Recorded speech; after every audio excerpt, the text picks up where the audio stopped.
శుక్లాంబరధరం విష్ణుం శశివర్ణం చతుర్భుజం ప్రసన్నవదనం ధ్యాయేత్ సర్వవిఘ్నోపశాంతయే. గురుర్బ్రహ్మా గురుర్విష్ణుః గురుర్దేవో మహేశ్వరః గురుః సాక్షాత్ పరం బ్రహ్మ తస్మై శ్రీగురవై నమః. వ్యాసాయ విష్ణురూపాయ వ్యాసరూపాయ విష్ణవే నమో వై బ్రహ్మనిధయే వాసిష్ఠాయ నమో నమః.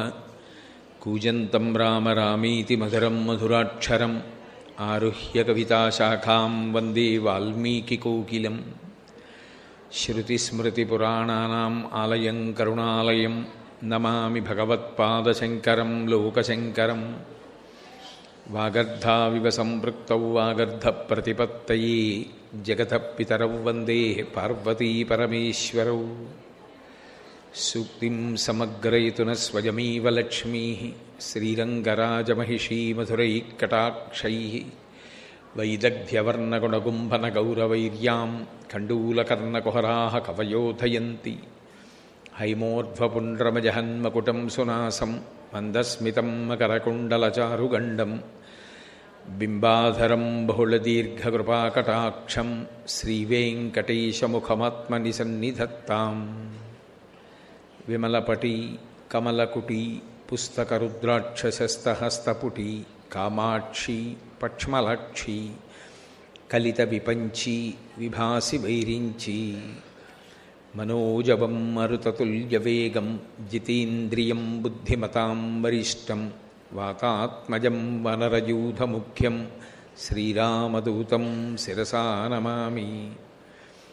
ఆపదామపహర్తారం దాతారం సర్వసంపదాం లోకాభిరామం శ్రీరామం భూయో భూయో నమామ్యహం. హరి ఓం. పరమేశ్వర స్వరూపైన సభకి నమస్కారం. పవమానాశన పన్నగ ప్రకరముల్ భద్రీభచర్మంబు ఆటవికత్వంబు ప్రియంబులై భుజగ శుండాలాటవీచారులన్ భవదుఃఖంబుల బాపుటొప్పు. చలదిం పాటించి కైవల్యమిచ్చి వినోదించుటకేమి కారణమయా శ్రీకాళహస్తీశ్వర అంటాడు. దుర్జటి కాళహస్తీశ్వర శతకంలో చేసినటువంటి పద్యాలు శివతత్వాన్ని ఆవిష్కరించడంలో పరమాద్భుతమైనటువంటి విశేషాలు. ఆయన కాళహస్తీశ్వర శతకాన్ని ఎక్కడో కూర్చుని వ్రాసినట్లు అనిపించదు. కాళహస్తీశ్వరుడితో ప్రత్యక్షంగా మాట్లాడుకున్నాడు. మాట్లాడుకుంటున్నప్పుడు ఒక గంభీరమైనటువంటి ప్రశ్న వేశాడు. సర్వసాధారణంగా లోకంలో ఉండే పోకడ ఎలా ఉంటుందంటే, నేను వాడుకునేటటువంటి వస్తువులు ఏ ఉంటాయో, నేను నిత్యము ధరించేటటువంటివి ఏవి ఉంటాయో వాటి మీద నాకు ఒక మక్కువ ఉంటుంది. నా రుద్రాక్షమాల ఎక్కడుంది, నేను కట్టుకునే పంచె ఎక్కడుంది, నేను పెట్టుకునే ఉంగరం ఎక్కడుంది అని వాటి మీద ఒక మమకారం, వాటి గురించి ఒక జ్ఞాపకం, వాటి గురించి వెతుకులాట ఉంటుంది. అదేమైనా కొద్దిగా పాడైందనుకోండి, అది లేకపోతే ఏదో మనసు చిన్నబోయి వెంటనే దాన్ని బాగు చేయించుకోవాలని ఒక ప్రీతి ఏర్పడుతుంది. దూర్జటి ఒక ప్రశ్న వేశాడు. స్వామి కాళహస్తీశ్వర, ఈ క్షేత్రం పేరు శ్రీకాళహస్తి కదా, నీ పేరు శ్రీకాళహస్తీశ్వరుడు కదా, దానికి కారణం ఒక పాముకి, ఒక ఏనుక్కి, ఒక సాలెపురుగుకి నువ్వు మోక్షం ఇచ్చావు. అసలు న్యాయంగా జ్ఞానాన్ని సముపార్జించి మోక్షమును పొందడానికి యోగ్యత కలిగినటువంటి ప్రాణి మనుష్యుడైన, అందులో మనుష్యుల కన్నా నువ్వు 3 మనుష్యేతర ప్రాణులకు మోక్షం ఇచ్చావు. ఇచ్చి ఊరుకుంటే అది వేరు విషయం. ఆ 3ంటిని గుర్తులుగా నీ లింగం మీదకి తీసుకున్నావు. ఇప్పటికీ కాళహస్తీశ్వర లింగంలో పైన పాము కనపడుతుంది, ఏనుగు యొక్క దంతములు కనపడతాయి, క్రింది భాగంలో సాలెపురుగు యొక్క గుర్తు ఉంటుంది. ఆ 3టిని గుర్తులుగా పెట్టుకున్నాడు. నేను కొన్నాళ్ళు ఉంగరం పెట్టుకున్నాను అనుకోండి, ఏ కారణం చేతనైనా ఉంగరం తీసేసినా ఉంగరం గుర్తు ఆ వేలు మీద ఉంటుంది. అలా వాటికి నేను మోక్షం ఇచ్చాను, వాటికి విడుదల ఇచ్చాను అని వదిలేయలేదు. వాటి మీద ఎంత ప్రేమ చూపించేశాడంటే వాటి గుర్తులు లింగంలో పెట్టేసుకున్నాడు. ఇంకా విచిత్రం ఏమిటంటే, శ్రీకాళహస్తిలో లింగాన్ని అక్కడ ఉన్నటువంటి అర్చకులు కూడా ముట్టుకోరు. ముట్టుకోకుండా అభిషేకం చేస్తారు. దానికి అభిషేకం చేసేటటువంటి ప్రక్రియ చూస్తే చాలా ఆశ్చర్యంగా ఉంటుంది. అంత జాగ్రత్తగా, అంత శౌచంతో పెడతారు లోపలికి. వెళ్ళి ఎక్కడ శివలింగానికి వేలు కూడా తాకకుండా జాగ్రత్త పడతారు. జాగ్రత్త పడి అభిషేకం చేస్తారు. సాధారణంగా శివాలయంలో అర్చకుడు అంటే శివుడిలో 8వ వంతు అని ఆగమం. కానీ శ్రీకాళహస్తిలో విచిత్రం ఏమిటంటే శ్రీకాళహస్తి దేవాలయంలో ఉన్నటువంటి అర్చకులు కూడా శివలింగాన్ని ముట్టుకోకుండా అభిషేకం చేస్తారు. కానీ నువ్వేం చేసావు? నరులకు ముట్టుకుని అభిషేకం చేసేటటువంటి అధికారం కూడా ఇవ్వడం మానేసినటువంటి వాడివి లింగంలో గుర్తులుగా మాత్రం 3 పుచ్చుకున్నావు. అవే ఏనుగు, పాము, సాలెపురుగు. ఇందులో నాకు ఒక అనుమానం వచ్చింది అన్నాడు దుర్జటి. ఎంత బాగా మాట్లాడుకున్నాడో చూడండి పరమేశ్వరుడితో. అది ఉపాసన అంటే. పరమేశ్వరుడితో మాట్లాడాడు తప్ప ఎక్కడో కూర్చుని ఏదో స్తుతి పాఠం కింద పద్యం రాయలేదు. నాకు అనుమానం వచ్చింది, శివ చెప్తావా అన్నాడు. ఏమిటి అనుమానం అంటే పవమానాశన పన్నగ ప్రకరముల్ భద్రీభచర్మంబు ఆటవికత్వంబు ప్రియంబుగాన నీకు చాలా ప్రియమైనవి. ఎందుకంటే నువ్వు అవి పెట్టుకుంటావు. నాకేవి ఇష్టమో వేసుకుంటా. నాకు రుద్రాక్షలు ఇష్టం అనుకోండి, మెళ్ళ వేసుకుంటాను. నాకు ఓ రకం అంచు పంచి ఇష్టం అనుకోండి, అటువంటి పంచెలు కట్టుకుంటాను కదూ. దాన్ని బట్టి ఆయనకి ఇది ప్రియం అని తెలుస్తుంది. మెళ్ళలో వేసినా తీయలేదనుకోండి, దండలు 5 వేసినా తీయకపోతే దాని అర్థం ఏంటి? తేలిగ్గా బాగానే ఉన్నాయి, ముయ్యొచ్చు అని గుర్తు. అవి 5 బరువుగా ఉన్నాయనుకోండి, 4 తీసేసి తేలిగ్గా ఉన్నది ఏదో చూసుకుని మెళ్ళలో వేసుకుంటాం. అంటే ఏదో కారణం ఉంది కదా, ఉంచుకోవడానికైనా తీసేయడానికైనా. నీకు ప్రియమైనవి అని చెప్పడానికి ఒక కారణం ఉంది. ఎందుకని? పవమానాశన. పవమానాశన అంటే గాలి తిని బ్రతికేటటువంటి పావులున్నాయే, అవి నీకు ఆభరణాలు. నువ్వు నాగభూషణ అని బిరుదు పొందావు. నువ్వు పాములను ఆభరణములుగా వేసుకుంటావు. అందుకని బహుశా ఓ పాముకి మోక్షం ఇచ్చేసావేమో. ఏమంటే నా భూషణం కదా, దానికి మోక్షం ఇవ్వకపోతే బాగుంటుందా, నా కోసం ఇంత పూజ చేసింది కదా అని బహుశా పాముకి ఇచ్చి ఉంటావు పక్షపాతంతో. పవమానాశన పన్నగ ప్రకరముల్, బోలెడన్ని పాములు, ఒకటి కాదు, వేళ్లకి పాములు, ఆఖరికి చేతి మణికట్టుకి పాములు, మెడలో పాములు, పాదానికి ఆదిశేషుడు, అన్నీ పాములే. నాగాభరణుడు, యజ్ఞోపవీతం, నాగయజ్ఞోపవీతం. విఘ్నేశ్వరుడు మొలకి చుట్టుకుంటాడు మొలత్రాడుగా. శ్రీకాళహస్తిలో జ్ఞానప్రసూనాంబ వడ్డాణం పెట్టుకుంటుంది. అంతా నాగ సంబంధం. బహుశా నీకు ఈ పావులతో మమకారం ఉంది, అందుకని ఓ పావుకి మోక్షం ఇచ్చేసావు. పోన్లే తెల్లారలేస్తే ఇన్ని పావుల్ని పెట్టుకుంటాను, ఓ పావుకి మోక్షం ఇచ్చేస్తే అందంగా ఉంటుంది అని ఇచ్చి ఉంటావు బహుశా. పవమానాచన పన్నగ ప్రకరముల్ భద్రేభ చర్మంబు. గజాసుర సంహారం చేసినప్పుడు ఆ ఏనుగు తోలు కట్టుకున్నావు. సరే, గజాసురుడు రాక్షసుడు, కాశీపట్టణాన్ని కూడా ధ్వంసం చేసే ప్రయత్నం చేశాడు. ఆయన ఏదో సామగానం చేశాడు, త్రిశూలం మీద పెడితే అనుగ్రహించావు, మోక్షం ఇచ్చావు. వాడికి ప్రత్యక్షంగా అడిగితే ఇచ్చావు. కానీ ఆయన ఒంటి చర్మం నీకు వస్త్రం అయింది కదా, రోజు ఆ వస్త్రం వంక చూసినప్పుడు ఏనుగు మీద ఓ ప్రీతి కలుగుతుంది. కలిగినప్పుడు పోన్లే ఓ ఏనుక్కి కూడా ఇచ్చేద్దాం అనుకున్నావు. అనుకుని ఒక ఏనుక్కి మోక్షం ఇచ్చావు. అక్కడికి సరిపోయింది. ఆటవికత్వంబు, నీకు అరణ్యాల్లో తిరగడం అన్నా అడవులన్నా చాలా ఇష్టం. ఒక్కొక్కడికి ఒక్కొక్కటి ఇష్టం. నదీ తీరం అంటే కొంతమందికి ఇష్టం, సముద్ర తీరం అంటే కొంతమందికి ఇష్టం, నగరంలో ఉండడం అంటే కొంతమందికి ఇష్టం, నీళ్లలోనే ఉండడం అంటే కొంతమందికి ఇష్టం. అదేంటండి చేపల్లో అలా ఉంటుందా అని మీరు అనుకుంటున్నారేమో. నాకు తెలిసిన వ్యక్తి ఒక ఆయన ఉన్నాడు. ఆయన ఏ కారణం చేతనైనా భూమి మీదకి వస్తే విలవిల్లాడిపోతుంటాడు. ఇలా ఎలా బ్రతుకుతారండి భూమి మీద అంటుంటాడు. ఆయన మెరైన్ ఇంజనీర్ గారు. ఆయన ఎప్పుడు సముద్రంలో తిరుగుతూ ఉంటాడు ఓడలో. అది ఆయనకి ఎంత అలవాటైపోయిందంటే ఆయన ఎప్పుడైనా ఇంటికి వస్తే నేను ఎప్పుడు వెళ్ళిపోతానా ఓడలో కానీ పరితపించిపోతూ ఉంటాడు. ఈ జనం ఏమిటి, అల్లరేమిటి, వాహనాలు ఏమిటి, రహదారులు ఏమిటి, హాయిగా ఉంటుందండి సముద్ర మధ్యంలో, ఏమీ ఉండదు, పైన ఆకాశం కింద నీళ్లు మధ్యలో మేము అంటూ ఉంటాడు. ఒక్కొక్కరికి ఒక్కొక్కటి అనురక్తి. అందుకని ఆటవికత్వంబు ప్రియంబులై ఆయన దారుకావనంలో తిరుగుతూ ఉండేవాడు భిక్షాటనమూర్తిగా. కాబట్టి నీకు ఆటవికత్వంబు, అడవులలో తిరగడం అంటే ఇష్టం. అందుకని అరణ్యంలో సంచరించేటటువంటి లక్షణం ఉన్నవాడైనటువంటి కన్నప్పకి మోక్షం ఇచ్చావు. కాబట్టి మాకు అర్థమైంది, ఎందుకు ఇచ్చావంటే నీకు అభిమానం ఉంది వాళ్ళ మీద, తెలిసిపోతోంది కదా. నీకు అడవులంటే ఇష్టం, దారుకావనంలో తిరిగావు, అందుకని అరణ్య సంచారం చేసినటువంటి వాడు భక్తుడైన వాడు కాబట్టి కన్నప్పకి ఇచ్చేసావు. ఏనుగు చర్మం కట్టుకుంటావు, ఏనుగుకి ఇచ్చేసావు. పావులు మెళ్ళో వేసుకుంటావు, పావుకి ఇచ్చేసావు. ఇక్కడ వరకు మాకు అర్థమైంది. కానీ చలదిన్ పాటించి మోక్షమిచ్చుటకేమి కారణమయా, సాలెపురుక్కి ఎందుకు ఇచ్చావు?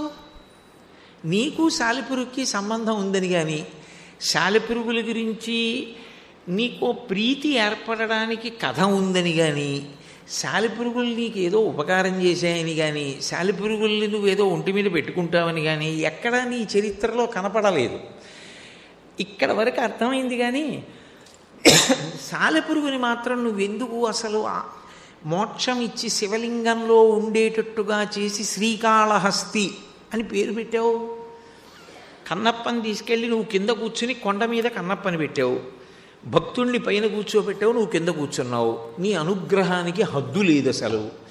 ఇంత గొప్పగా ఇచ్చేసావు, సాలెపురుక్కి ఎందుకు ఇచ్చావు? ఏ అభిమానంతో ఇచ్చావు? ఏ పక్షపాతంతో ఇచ్చావు? ఏనుక్కి నాకు అర్థమైంది, పాము నాకు అర్థమైంది, కన్నప్ప నాకు అర్థమయ్యాడు. కానీ చలదింపాటించి కైవల్యమిచ్చి వినోదించుటకేమి కారణమయా? అమ్మ, సాలెపురికి మోక్షం ఇచ్చానని పొంగిపోతున్నావే, పైగా ఇచ్చానని గుర్తుకి నీ లింగంలో దానికి ఓ గుర్తు పెట్టుకున్నావు సాలెపురుక్కి. లోకంలో అందరూ ఏమంటారు? సాలెపురుగు కనపడితే బాబాయ్ మీద పడితే అదేదో దద్దుర్లు ఎక్కుతాయి అంటారు. సాలెపురుగు విషయం అత్యంత ప్రమాదకరమైన విషయం అంటుంది ఆయుర్వేద శాస్త్రం. అటువంటి సాలెపురుక్కి మోక్షం ఇచ్చేయడమే కాదు, అదో గుర్తుగా కూడా శివలింగంలో పెట్టుకుని వినోదించుటకేమి కారణమయా? నాకు బాగా సంతోషం కలిగిందనుకోండి, నేను వేసుకున్నది నాకే కాదు అందరికీ కూడా కనపడాలని పైకి మరీ వేసుకుంటాను. నాకు తెలిస్తే చాలనుకున్నాను అనుకోండి, లోపలికి వేసుకుంటాను లాల్చీలు. నేను వేసుకుని సంతోషించడమే కాదు, నేను వేసుకున్నానని మీకు కూడా తెలియాలంటే పైకి వేసుకుంటాను. అంటే ఇంకా ప్రీతి. నువ్వు మోక్షం ఇచ్చి వదిలిపెట్టకుండా మళ్ళీ దాన్ని గుర్తుగా కూడా పెట్టుకున్నావు. వినోదించుటకేమి కారణమయా? అవి చూసుకుని మురిసిపోతూ ఉంటావు. అసలు ఎందుకు ఇచ్చావు సాలెపురుక్కి అని దూర్జటి కాళహస్తీశ్వరుణ్ణే ప్రశ్న వేశాడు. చెప్పు దానికి జవాబు అన్నాడు. ఆయన ఏం చెప్పాడో చెప్పు ఉంటాడనుకోండి. దూర్జటి లాంటి మహాభక్తుడికి ఎందుకు చెప్పడు? అందుకే కదూ మొదటి గడప దగ్గరే ఇచ్చాడు దూర్జటికి స్థానం. అందుకే 2 గడపలు శ్రీకాళహస్తి క్షేత్రానికి లోపలికి వెడుతున్నప్పుడు. అటువంటిది ఆ గంభీరమైనటువంటి ప్రశ్న వెయ్యడం వెనక ఒక గొప్ప ప్రతిపాదన ఉంది. నేను చెప్పినట్టుగా నిజంగా ఏదో ఏనుగు చర్మం కట్టుకుంటాడు కాబట్టి ఏనుగుకి, పావులు వేసుకుంటాడు కాబట్టి పావులకి, అరణ్యాల్లో తిరిగాడు కాబట్టి అరణ్యాల్లో తిరిగినటువంటి కన్నప్పకి మోక్షం ఇచ్చాడు అని చెప్పవలసి వస్తే సాలెపురుక్కి ఎందుకు ఇచ్చాడు అన్న ప్రశ్న కూడా వస్తుంది. అంటే ఆయనకి పక్షపాతం లేదు అని దాని అర్థం. అథవా దాని పూర్తి తాత్పర్యం ఏమిటంటే అర్థం చేసుకోవలసింది, శివుడికి ఒకరికి మోక్షం ఇచ్చేటప్పుడు పక్షపాతం ఉండదు. ఈయన నావాడు, ఈయన్ని నేనేదో కట్టుకుంటున్నాను పెట్టుకుంటున్నాను, ఈయన నాకు సేవ చేశాడు, అది కాదు. మనసు యందు భక్తి ఉంటే అది ఆయన చూస్తూ ఉంటాడు. అందుకే అమ్మవారు భ్రమర రూపంలో ఉంటుంది. తుమ్మెద మొగుడు తుమ్మెదే తప్ప తుమ్మెద మొగుడు పాము ఉండదుగా. తుమ్మెద మొగుడు నక్క ఉండదు. తుమ్మెద మొగుడు తుమ్మెదే అవుతుంది. మగ తుమ్మెద, ఆడ తుమ్మెద. ఈ 2 తుమ్మెదలు ఎక్కడ తిరుగుతాయి? సారగ్రాహి, తేనె తాగుతాయి, పువ్వు మీద తిరుగుతాయి. ఏ పువ్వు మీద తిరుగుతాయి? బయట తుమ్మెదలైతే పువ్వులతో ఉన్నటువంటి తేనె తాగుతాయి. శివపార్వతులన్న తుమ్మెదలు ఏం తాగుతారు? భక్తి అన్న మకరందాన్ని తాగుతారు. భక్తి మకరందం ఎక్కడుంటుంది? భక్తుడి యొక్క మనస్సు అనబడేటటువంటి పుష్పంలో ఉంటుంది. ఎవరు ఆ భక్తి కలిగి ఉన్నాడో, అంటే ఏది ఆలోచిస్తున్నా ఏది చేస్తున్నా శివుడు ఆదర్శమయ్యాడో, శివుణ్ణి దృష్టిలో పెట్టుకొని బహుభంగిమల శివుడి గురించి ఆలోచన చేస్తూ ఉంటాడో, చిత్ర విచిత్రమైన ఆలోచనలన్నీ శివుడి విషయంలో కలుగుతూ ఉంటాయో, వాడు భక్తుడు. అంటే దాని అర్థం ఏమిటంటే మనసుకి శివుడు ఆలంబనం అయ్యాడు. ఆలంబనము అన్న మాటకు అర్థం ఏంటంటే, నేను ఏమీ ఆలంబనంగా ఇవ్వలేదనుకోండి, నా మనసుకి కామక్రోధములను పట్టుకుంటుంది. కాసేపు ఎవరి మీదో ప్రీతి, వాళ్ళ గురించి ఆలోచిస్తుంది. కాసేపు ఎవరి మీదో కోపం, వాళ్ళని తిడుతూ ఉంటుంది. ఆ రెండిటిలోనే తిరుగుతుంది. నేను ప్రయత్నపూర్వకంగా అలవాటు చేశాననుకోండి, ఓ కాళహస్తీశ్వర శతకం చదివి అందులో ప్రతిపద్యం గురించి బాగా ఆలోచన చెయ్యడం, ఆ పద్యాన్ని ధారణ చెయ్యడం, ప్రతిపదార్థం తెలుసుకోవడం, ఆ గుడికి వెళ్ళడం, పరిశీలించడం, శివతత్వాన్ని పరిశీలించడం, ఇవి అలవాటు అయ్యాయి అనుకోండి, అప్పుడు నిరంతరము మనస్సు శివుడి చుట్టూనే తిరుగుతూ ఉంటుంది. అలా ఎక్కడ తిరుగుతోందో అక్కడ భక్తి మకరందం ఉన్నదని గుర్తు. ఆ మకరందం ఉన్నది అన్న విషయం తామర పువ్వు బురదలో పుడుతుంది. బురదలో పుట్టిన తామర పువ్వులో మకరందం ఉంది అన్న విషయం అదే పువ్వుతో కలిసి బురదలో పుట్టిన చాపకి కానీ, కప్పకి కానీ, పీతకి కానీ, నత్తకి కానీ తెలియదు. పక్కన అరణ్యంలో ఉన్న తుమ్మెదకి తెలుసు. అది ఎగిరి వచ్చి తాగుతుంది తేనె తప్ప, దానితో కలిసి ఉన్న వాళ్ళకి దాని గౌరవం తెలియాలని నియమమేం లేదు. సారగ్రాహి శంకరుడు, ఆయనకి తెలుసు ఎవరి హృదయంలో ఏ భక్తి మకరందం ఉందో. అందుకే శంకరాచార్యులు వారు శివానంద లహరి చేస్తూ భృంగీచ్ఛానటనోత్కటక్కరిమదగ్రాహీ స్ఫురన్మాధవ హ్లాదో నాదయుతో మహాసితవపు పంచేషురాచాదృత సత్పక్షస్సుమనోవనీషు సపునః సాక్షాన్ మదీయే మనోరాజీవే భ్రమరాధిపో విహరతాం శ్రీశైలవాసీ విభు అంటారు. మనోరాజీవే, మనసనబడేటటువంటి పుష్పమునందు భక్తి అన్న మకరందము నిండిపోతే సారగ్రాహి అయినటువంటి పరమేశ్వరుడు అమ్మవారితో కలిసి వచ్చి తుమ్మెదగా దాని మీద తిరిగి ఆ మకరంద పానం చేయడం కోసం చప్పుడు చేయకుండా నిశ్శబ్దంగా వాలి తాగుతూనే ఉంటాడు. పువ్వులో మకరందం అయిపోతుంది, తుమ్మెద వెళ్ళిపోతుంది. ఇక్కడ మకరందం ఊరుతూనే ఉంటుంది. వాడికి ఏది చేసినా, ఏది విన్నా ఎప్పుడూ శివుడు జ్ఞాపకానికి వస్తుంటాడు. ఏవేవో కొత్త ఆలోచనలు వస్తూ ఉంటాయి దుర్జటికి వచ్చినట్టు. ఇప్పుడు నేను శ్రీకాళహస్తిలో నమస్కారం పెట్టి వచ్చేసేవాళ్ళు చాలామంది ఉంటారు. శ్రీకాళహస్తిలో దూర్జటిలా ప్రశ్న వేసేవాళ్ళు ఎంతమంది ఉంటారు, శివుడితో మాట్లాడేవాళ్ళు. నాకు అనుమానం వచ్చిందండి, శంకరుణ్ణి అడగాలి ఒకసారి అని గుళ్ళో ఏమోలో కూర్చుని, శివ నాకు అనుమానం వచ్చింది, పవమానాచన పన్నగ ప్రకరముల్ భద్రేబ చర్మంబు అటవికత్వంబు ప్రియంబులై అని అడగడం ఎంతమందికి చెల్లుతుంది? అంటే ఎవరు దాని గురించి బాగా పట్టుకున్నాడో వాడు అడగగలుగుతాడు ఆ ప్రశ్న, వాడికి సమాధానం దొరుకుతుంది. అంటే శివుడే ప్రచోదనం చేస్తాడు. అది నిరంతర ప్రక్రియ, అది ఒకసారి ఊరి ఆగిపోయేది కాదు, అది ఊట బావి. ఆ భావనలు దొంతరలుగా తిరుగుతూనే ఉంటాయి. అది క్రమంగా ఏమైపోతుంది అంటే నిద్రా సమాధి స్థితి, నిద్ర ఎందు కూడా అలవాటైపోతే ఆ మకరందాన్ని పానం చేయడానికి పార్వతీ పరమేశ్వరుడు ఆ హృదయ పద్మము మీద వాలి ఉంటారు. అంటే ఏ పక్షపాతం లేదు. ఆయనకి కావలసింది ఏమిటంటే బాహ్యంలో పువ్వుని తెచ్చి శివుడి దగ్గర పెట్టడం వెనక ఉన్న తాత్పర్యం ఏమిటంటే చిట్ట చివరికి నీ మనోపుష్పాన్ని పెట్టడం నీకు రావాలి. వటుర్వా గేహీవా యతిరిపి జటీవా తదితరో నరోవా యక్కశ్చిద్భవతు భవకింతేన భవతి యదీయం హృత్పద్మం యది భవదీనం పశుపతే తదీయస్త్వం శంభో భవసి భవభారం చ వాసి. నరత్వం దేవత్వం నగవన మృగత్వం మశకత పశుత్వం కీటత్వం భవతు విహగత్వాది జననం సదాత్వత్పాదాబ్జ స్మరణ పరమానందలహరీ విహారాసక్తం చేద్రు దయమిహ కింతేన వపుష.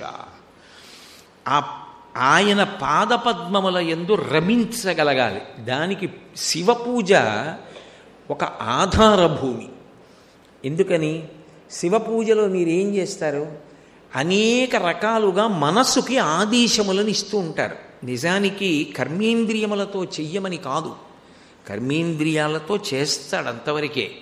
కానీ నిజంగా చెప్పాలి అంటే భక్తికి శంకరుడు వశుడయ్యేది ఎక్కడ అంటే కేవలము ఆ మనసు నిలబడినప్పుడు ప్రసన్నుడవుతాడు. ఒక్క మాట నేను మీకు చెప్తాను.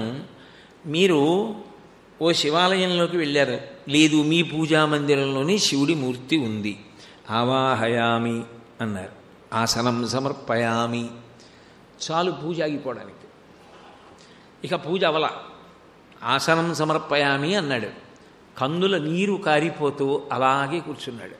ఎందుకని అంటే పట్టుబట్ట కట్టుకుని వచ్చి మీరు ఇచ్చినటువంటి గొప్ప సింహాసనం మీద మానసికంగా కల్పించింది టీవీగా కూర్చుని ఆ కాలు పాదపీఠం మీద పెట్టుకుని ఒక కాలు మడిచి తొడ కింద పెట్టుకుంటే ఎడమ చేతి వైపుకొచ్చి అమ్మవారు కూర్చొని ఆమె ఒక పాదాన్ని చాపి పీఠం మీద పెట్టి ఒక పాదాన్ని ఆమె తొడ కిందకి పెట్టుకుని కూర్చుంటే 2 పాదములు కనపడుతుంటే ఆ తెల్లటి పాదం ఎర్రటి పాదం ఆ గోళ్ళు వశిష్ఠాది మహర్షులు పొద్దున్న పూజ చేసినప్పుడు అలదినటువంటి గంధం ఆ లత్తుక పారాణి ఆ సువాసనలు ఆ పూజ చేసిన పువ్వులు నిర్మాల్యం ఇవన్నీ చూస్తూ ఆయన కూర్చున్నప్పుడు ప్రాతస్మరామి పరమేశ్వర బాహుదండాన్ ఖట్వాంగశూలహరిణాహ పినాకయుక్తాన్ గౌరీ కపోలకు చరంజిత పత్ర రేఖాన్ సవర్ణ కంకణ మణిద్యుతిభాసమానాం.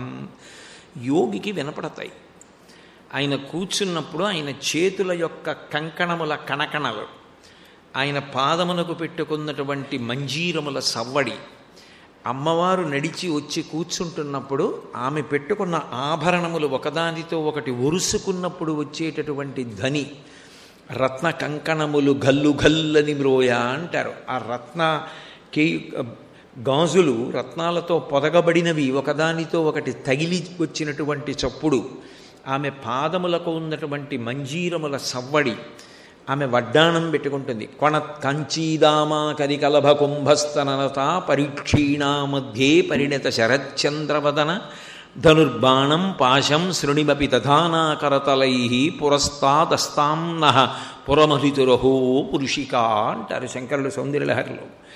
ఆ తల్లి నడిచి వస్తుంటేట చిరుగంటలుంటాయిట వడ్డాణానికి. ఆ వడ్డాణానికి పెట్టుకున్నటువంటి చిరుగంటలు మోగుతూ ఉంటాయిట. ఆ శబ్దములన్నీ యోగి వింటాడు. విని వాళ్ళిద్దరూ ఆ పాదములు అలా పెడితే ఆవాహయామి అన్నాడు కదూ, వచ్చి కూర్చున్నారు. శంకరులే అంటారు శివానందరిలో, ఆనందం పట్టలేక కదా కదా వా త్వాం దృష్ట్వా గిరిశతవ భవ్యాంఘ్రియుగళం. ఆ పాదాల వంక చూస్తాట. స్వామి ఒక్కొక్క పాదమే కింద పెట్టారే, గృహీత్వా హస్తాభ్యాం, ఒక్కసారి నా చేతుల్లో మీ 2 పాదాలు పెట్టరా అంటే శంకరుడు నవ్వి 2వ పాదం మళ్ళీ తొడ కింద నుంచి తీసి పార్వతీదేవి వంక చూసి నవ్వి నువ్వు కూడా పెట్టు అన్నట్టుగా. అంటే ఇద్దరూ తమ పాదములను చాపితే చేతులు చాపి 4 పాదములను చేత్తో పట్టుకుని గృహీత్వా హస్తాభ్యాం శిరసి, స్వామి తల మీద పెట్టుకోవద్దా, పెట్టుకో అంటే ఓంగి పాదములను ఎత్తి తల మీద పెట్టుకుని, అదేనా పీట గుండ్రంగా ఉంటుంది జారిపోవు, జారిపోకుండా 2 చేతులతో ఆ పాదాలు ఇలా పట్టుకుంటే ఇటు శంకరుడి పాదాలు ఇటు అమ్మవారి పాదాలు తగులుతుంటే ఆ పాదాలు స్పర్శ తలకి తగులుతుంటే గట్టిగా పట్టుకుని పరవశించిపోయి శిరసినయని. చిన్నతనంలో పడిశం పడితే అమ్మ చీర కొంగులో కర్పూరం బియ్యం మూట కట్టి ముక్కు దగ్గర పెట్టి వాసన చూపించినప్పుడు ఎంత ఆప్యాయతతో మెత్తగా ఉన్నటువంటి మూటలుంటాయో అలా ఉన్నటువంటి వేళ్ల యొక్క చివరి భాగములు అమ్మవారి యొక్క మట్టెలు, స్వామివారి అందెలు, అమ్మవారి మంజీరములు చప్పుడవుతూ ఉండగా ఎత్తి పట్టుకుని ఆ వేళ్ల చివరి భాగములు ఇట్నుంచి ఇటుపక్క వరకు కళ్ళకి తగల్చుకుని శిరసినయని వక్షసివహన్, దగ్గరికి జరిగి గుండెల మీద పెట్టుకుని ఆ పాదాలు శిరసినయని వక్షసివహన్. ఆ తర్వాత ఆ స్వామివారి పాదముల మీద ఉండేటటువంటి పువ్వులలో ఒక్కసారి తలపెట్టి వాసన చూస్తానని తలపెట్టి వాసన చూస్తే పాదముల వాసన సహజ సుగంధం ఉంటుంది ఆ పాదాలకి. దాని మీద అగస్త్య వశిష్ఠాదులు పూజ చేసినటువంటి పుష్పాలు, దివ్య పుష్పాలు, దేవతలు పూజ చేసిన పుష్పములు, ఆ పువ్వుల వాసనలతో కలిపి కొత్త వాసనలు వస్తుంటే ముఖమంతా పువ్వులు తగులుతుంటే మెత్తగా ఆ పాదముల మీద తల పెట్టుకొని ఆ వాసనలన్నీ కూడా బాగా ఆఘ్రాణించి అలభ్యాం బ్రహ్మాద్యై ముదమనుభవిష్యామి హృదయీ, బ్రహ్మాదులకు లభ్యముగాని ఆనందమును అనుభవిస్తూ కన్నుల వెంట నీరు కారిపోతుండగా అలా కూర్చుంటాడు. 15 నిమిషాల్లో ఉపచారాలన్నీ నోటితో చెప్పి స్నానం సమర్పయామి అని ఇలా చల్లేసిన వాడిది పూజ, ఒక్క ఉపచారం చెప్పి మనసుతో అనుభవించి ఆనందపడిపోయినటువంటి వాడిది పూజ. ఎన్ని ఉపచారములు చేసి పూర్తి చేశావు కాదు, ఎన్ని ఉపచారముల దగ్గర నీ మనసు ఉన్నదో శివుడు చూస్తాడు. ఆ మనసు పెట్టడం రావడం కోసమని మనసుకి ఆదేశములను ఇస్తారు. అది ఎవరికంటే, ఓ మనసా చూడు, పాదయోహో పాద్యం సమర్పయామి అన్నాను అనుకోండి, ఏదో తమలపాకుతో జల్లేయమని కాదు, వెంటనే నిజంగా అనుభవించగలిగితే శంకరాచార్యులు వారి సౌందర్యలహరిలో అంటారు, అమ్మా కదా వా త్వాం దృష్ట్వా అన్నట్టే, కదా కాళే మాత కదయ కలితాలక్తకరసం పిబేయం విద్యార్థీ తవ చరణ నిర్ణీజల జలం ప్రకృత్యా మూకానామపి చ కవితా కారణతయా కథా దత్తే వాణి ముఖ కమలతాంబూల రసతాం అంటారు. బంగారు పళ్ళెంలో ఇలా చుట్టూ మల్లెపూలు పోసి, మళ్ళీ లోపలికి జాజిపూలు పోసి, మధ్యలో సింహాచలం సంపంగి పూలు పోసి, దాని మీద తెల్లటి తామరలు, ఎర్ర తామరలు, నల్ల తామరలు, మళ్ళీ మల్లెలు, జాజులు, సంపెంగలు, పువ్వులతోటి చక్కగా మెత్తటి పరుపు వేసి ఆ పళ్ళెం తెచ్చి అక్కడ పెట్టి, స్వామి మీ పాదాలు పెట్టరా, లాగేస్తానా బలవంతంగా, పెట్టమంటే వాళ్ళిద్దరూ అందులో పాదాలు పెడితే అది ధర్మపత్ని. అంటే ఆమె పక్కన ఉండక్కర్లేదు, ఆమె నా మనసులో ఉండాలి. ఆమె వంగి బంగారు పాత్రతో నీళ్లు పోస్తూ ఉంటే నేను నా కుడి చేత్తో ఆ పాదాలు కడిగి, శంకరుడి పాదములకున్న గంధం, అమ్మవారి పాదాలకున్న పసుపు లత్తుగా కరిగి నీళ్లు పచ్చగా ఎర్రగా అయితే ఆ నీళ్లు ఎడంచేత్తో ముట్టుకోకూడదు కాబట్టి ధర్మపత్ని, అందుకు ఆచమనం భార్య వేస్తుంది. ఇలా చూస్తే నా భార్య వంగి ఉద్ధరిణితో తీసి నా కుడి చేతిలో వేస్తే ఎర్రటి ఆ నీళ్లు శారదమ్మ తాంబూల చర్వణం చేసినప్పుడు నోటి నుంచి వచ్చిన ఎర్రని నీటిలా ఉంటే ఆ నీళ్లు తీసుకొని నేను లోపలికి తీసుకునేటటువంటి రోజు ఎన్నడూ అన్నారు శంకరులంతటి వారు. అంటే అది ఉపచారం. పాదయోహో పాద్యం సమర్పయామి, నిజానికి అయిపోయిందా? ఆ నీళ్లు తీయాలి, పక్కన పెట్టాలి, ధర్మపత్నికి తీర్థం ఇవ్వాలి, చేతులు కడుక్కోవాలి, ఉత్తరీయం తీయాలి, ఇద్దరికి పాదాలు తుడవాలి. దేనికి నీకు పువ్వులు, దేనికి మారేడు దళాలు, దేనికి నీకు పాత్రలు, ఏం అక్కర్లేదు. అన్నీ ఇక్కడ సృజించగలను. రత్న ఏకల్పితమానసం హిమజలై స్నానంచ దివ్యాంబరం నానారత్న విభూషితం మృగమదామోదాంకితం చందనం జాజీచంపకపిల్వపత్రరచితై పుష్పంచ ధూపం తథా దీపం దేవదయానిధే పశుపతే హృత్కల్పితం గృహ్యతాం. మనసుతో చేసినది ఏది ఉందో అది అందుకుంటాడు శివుడు. అది చెయ్యాలంటే ముందు బాహ్యంలో చేస్తే తప్ప మనసుకి తెలియదు. చూడండి చెయ్యండి మనసు ఎలా పట్టుకుంటుంది? నువ్వు ఇంట్లో ఉండు, మనస్సు శరీరం కూడా పెట్టి పూజ చెయ్యి. ఏదో ఊరిళ్ళావు, నాకు అన్నీ ఉండాలనుకోకూడదు. నువ్వు కూర్చుంటే నీ మనసు చేత నువ్వు పూజనంతటినీ పూర్తి చేయాలి. చేసేసిన తర్వాత నువ్వు అనుభవించావనడానికి గుర్తేమిటో తెలుసా? నువ్వు కుర్చీలోంచో ఆసనం నుంచో లేస్తే నీకే ఏదో అనుభూతి పూజామందిరంలో ఉన్నట్టు, నువ్వు పూజ అంత చేసినట్టు, అంత నిర్మాల్యం ఉన్నట్టు, ఏది అవన్నీ ఏవి అని నీకే అదోలా అనిపించాలి. అంత చేసినటువంటి ఆనందం మనసులో ఉండిపోవాలి. అలా ఉండిపోయిందనుకోండి మీరు చేసేశారని గుర్తు. అది కావాలి శివుడికి. అది చూస్తాడు తప్ప ఇది విగ్రహమని చేసిన వాడికి విగ్రహమే ఆయన. ఇది నీదిచ్చిన విగ్రహమే కాశీ నుంచి, ఇది నేను ప్రతిష్ఠించిన లింగమే అన్నవాడికి అదంతే. కాదు, ఆయన శంకరుడు అన్నవాడికి ఆయన శంకరుడు. ఆయన చూసేది ఎప్పుడు భావాన్ని చూస్తాడు. ఆయనైనా అంతే, ఆవిడైనా అంతే. అందుకే భావనామాత్ర సంతుష్టాయై నమో నమః. అటువంటి భక్తి ఉన్నదనుకోండి, అటువంటి వాడు ఎంత పూజ చేశాడు అంటే, సౌందర్యలహరిలో శంకరులు అన్నారు సకుర్ణత్వా నత్వా అన్నారు. శారదమ్మ విషయంలో ఆయన ఒక మాట అన్నారు. శారదాదేవి దగ్గరికి వచ్చి ఆ భక్తి ఉన్నవాడు ఎన్ని మాటలు నమస్కారం చేయాలి అన్నారు. వాడు ఒక్క మాట చేస్తే చాలా. సకృన్నత్వా నత్వా కథమివ సతాం సన్నిధదతే మధుక్షీరద్రాక్ష మధురి మధురీణా పణితయ. వాడికి అంతటి వాగ్వైభవాన్ని ఇచ్చేస్తుంది ఆవిడ. ఎందుకని? ఆయన భక్తి తత్పరుడు. ఆ భక్తికి ఆ తల్లి ఒక్క నమస్కారానికి ప్రసన్నురాలైపోతుంది. భక్తి మనోజనితం, మనసులో ఉండాలి భక్తి అన్నది. బాహ్యమునందు ప్రకటనమయ్యేది కాదు. ఏ పూజ చేసినప్పుడో మాటల ఎందో నడబడి ఎందో ప్రకటనమవుతుంది. కానీ ఆ భక్తి అనబడేటటువంటి తేనె నిండినటువంటి మనఃపుష్పములు కలిగినటువంటి భాగవతోత్తముల యందు ఇద్దరు సారగ్రాహులై పార్వతీ పరమేశ్వరులు భ్రమరాంబాపతి అయిన మల్లికార్జునుడై విహరించి ఆ పువ్వు ఎందే వాలి కాపరం ఉంటారు. అంటే ఆయన ఎవరు? ఆయన నడిచి వెళ్ళిపోతున్న దేవాలయం, ఆయనలో పార్వతీ పరమేశ్వరులు ఉన్నారు. అది శివభక్తికి ఉన్నటువంటి గొప్పతనం. అయితే శివుడి యందు ఉన్నటువంటి గొప్పతనం ఏమిటంటే, ఆ భక్తి ఉన్నవాడు ఒక రోజున ఏమీ చేయలేదు మానసికంగా కూడా. అలా కూర్చుని సూర్యుడి వంక చూశాడు పొద్దున్న. ఇది శాస్త్రం అంగీకరించిన విషయం నేను చెప్తున్నది. ఏ మూర్తి లేకపోతే ఇలా చెయ్యొచ్చు అంది. పొద్దున్నే వెళ్ళి సూర్యుడి వంక చూశాడు. చూస్తూ తన ఇంట్లో చేసే పూజని ఊహ చేశాడు. శివ శివ శివ అని వెళ్ళిపోయాడు. సరిపోయిందంతే అన్నాడు. పైగా వాళ్ళ విషయంలో ఏమన్నారో తెలుసా? దూర్జటే చెప్పాడు అది.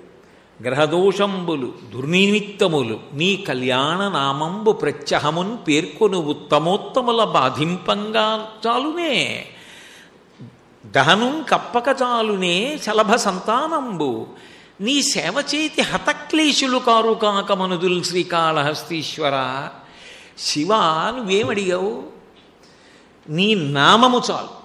శివ అంటే చాలు. పవి పుష్పంబగు అగ్ని మంచగు ఆకూపారం భూమిస్థలంబగు శత్రుండతిమిత్రుడవు విషము దివ్యాహారమౌ నిన్నగా అవనీమండలి లోపలన్ శివ శివేచ్ఛాభాషణోల్లాసకిన్.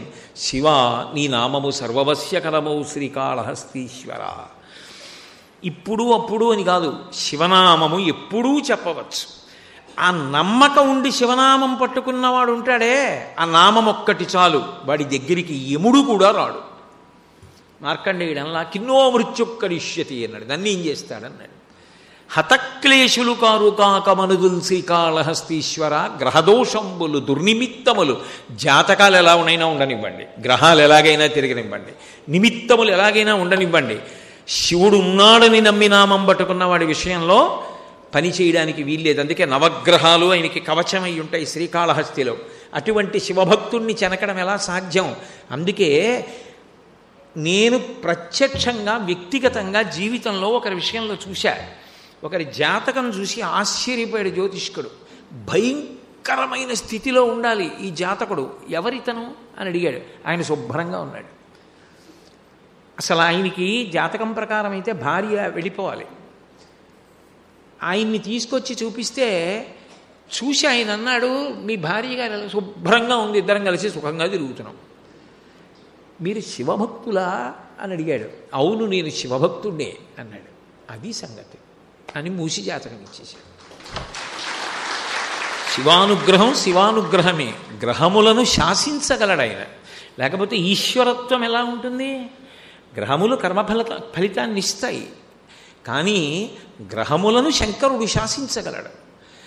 శాసించి భక్తుణ్ణి అనుగ్రహించగలడు. మార్కండేయుడికి ఆయుర్దాయం ఇవ్వాల, ఆయన ఏది చేయలేడు, ఏదైనా చేయగలడు శివుడు. అయితే ఆ భక్తి కావాలి. ఆ భక్తి ఉన్న వాళ్ళకి ఎంత సులభుడో.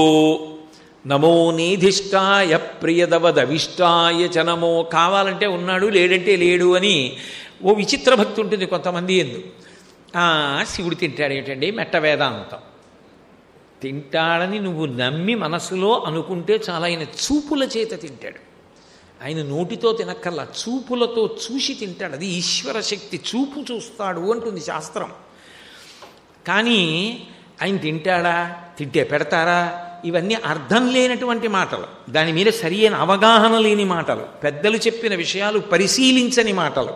లేకపోతే ఋషులు నైవేద్యాన్ని షోడశోపచారాల్లో ఎందుకు పెట్టారు? నీ అంత తెలివితేటలు వాళ్ళకి లేక, నీకున్న మెట్ట వేదాంతం వాళ్ళకి తెలియక. మాట్లాడేటప్పుడు ఒళ్ళు దగ్గర పెట్టుకుని కదా మాట్లాడాలి ఎప్పుడైనా. పూర్వం పెద్దలు ఏం చెప్పారు, మనం ఏం చెప్తున్నాం అన్నది చూసుకుని కదా మాట్లాడాలి. కాబట్టి శివుడు ప్రసన్నుడయ్యేది ఆ భక్తికి ప్రసన్నుడైపోతాడు. ఆ భక్తితో ఎంత సులభుడు అని చెప్పచ్చో నిజానికి ఆయన పూజ కూడా అంతే కష్టం. అది ఆయనలో ఉన్న ద్వంద్వం. ఎంత తేలిక అని కదా నేను మొదలెట్టాను. ముందు కష్టంతో మొదలెట్టకూడదు కదా, మంగళంతో మొదలెట్టాలి. చాలా తేలికని చెప్పాను. నిజానికి అంత కష్టం శివ పూజ. ఎందుకని? నేను మారేడు దళాలు తెచ్చాను, నేను తుమ్మి పూలు తెచ్చాను, నేను గంధం తెచ్చాను, నేను సెంటు తెచ్చాను, నేను తేనె తెచ్చాను, నేను పంచదార తెచ్చాను అంటే ఆయన ఏం పుచ్చుకోవడానికి ఎలా చేస్తావు చెప్పు నాకు. ఓ మాట అడిగారు శంకరాచార్యులు వారు, తెచ్చానంటున్నావు కదా, అశనం గరళం ఫణీకలాపో వసనం చర్మచ వాహనం మహోక్ష మమదాస్యసి కిమస్తి శంభో తవ పాదాంబుజ భక్తిమేవ దేహి అన్నారు.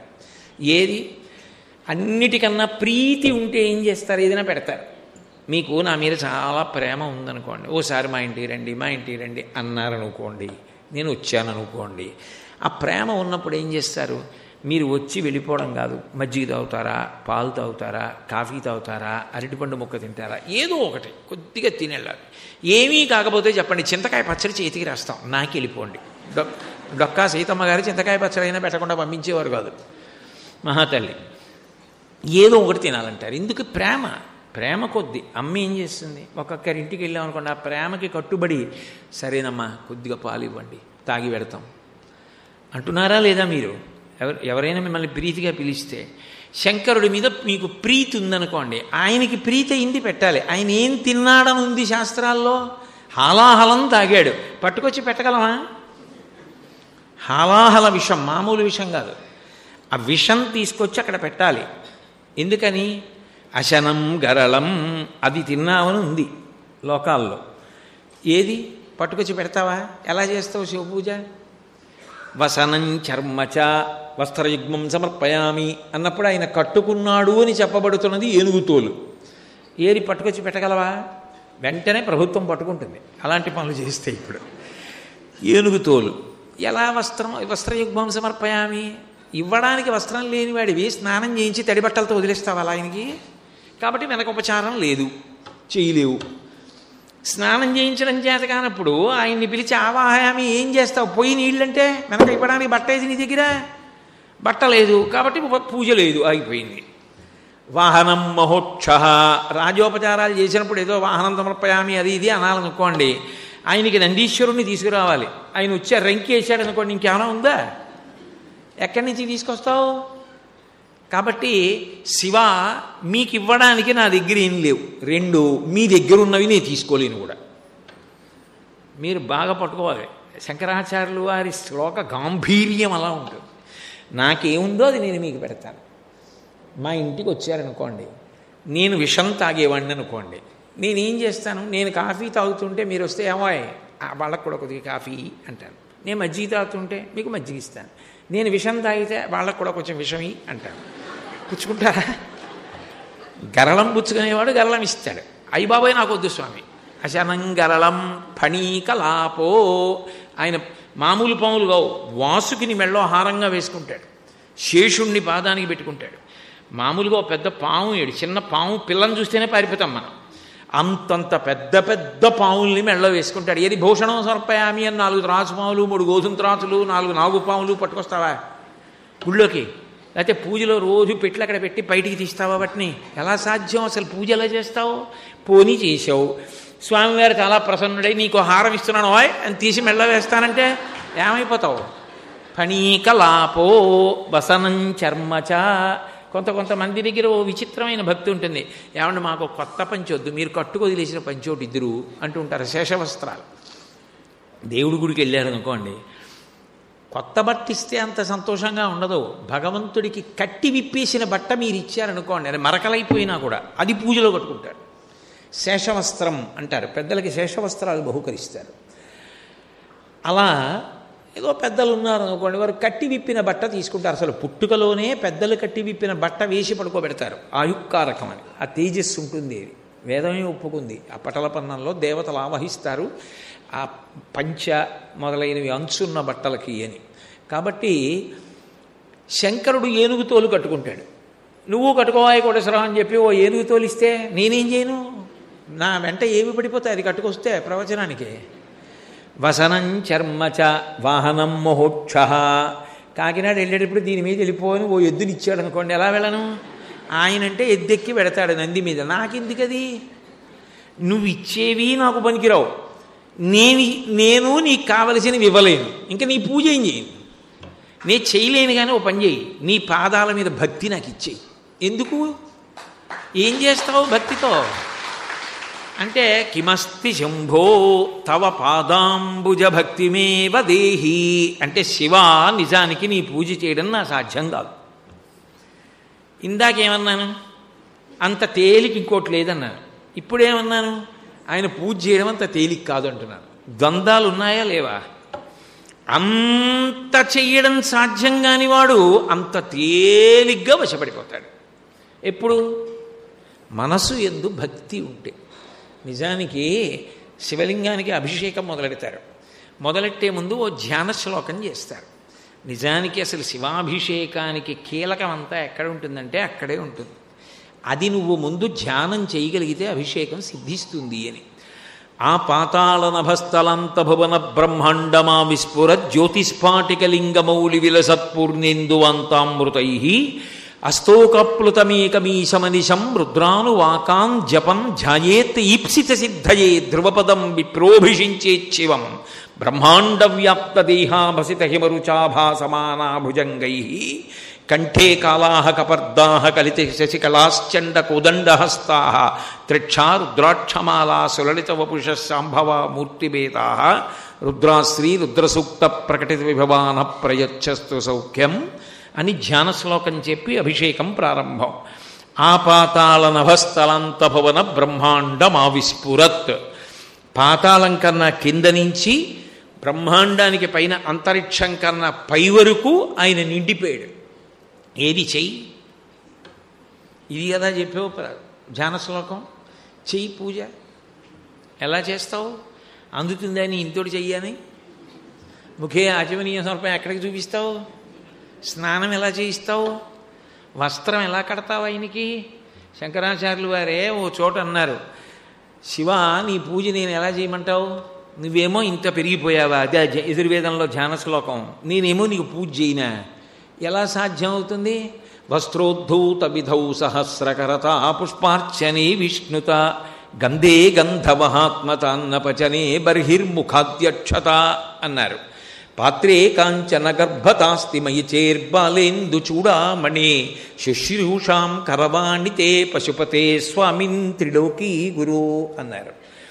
ఈశ్వర నువ్వు నన్ను సూర్యుణ్ణి చెయ్యి, నీకు బట్ట కడతా. ఆయన పైన ఉండి కిరణాలు చేతులు కరములు కాబట్టి నన్ను సూర్యుణ్ణి చేసేయి, నీకు బట్ట కడతాను. వస్త్రం సమర్పయామి. అంతటా వ్యాపించిన విష్ణువుని చేసేయి, నీకు పువ్వులేస్తాను నీ చుట్టూ తిరిగి. తప్ప నన్నేమో 6 అడుగులో 5 అడుగులో ఉంచి నువ్వేమో ఆపాతాళ నభస్థలంత భువన బ్రహ్మాండమా విస్ఫురత్ అంటే నేను పూజ ఏం చేయను ఇంకా.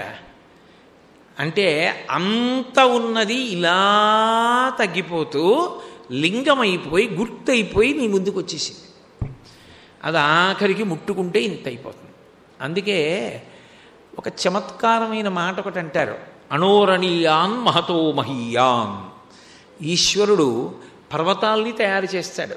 ఆయన పర్వతాల్ని చెక్కినప్పుడు పెద్ద పెద్ద పర్వతాల్ని చెక్కినప్పుడు హిమవత్ పర్వతం లాంటి దాన్ని ఆ పర్వతాన్ని చేయడానికి పర్వతం కన్నా పెద్దవాడుగా నిలబడి అంతంత పెద్ద పెద్ద పనిముట్లు పట్టుకుని చేస్తాడు.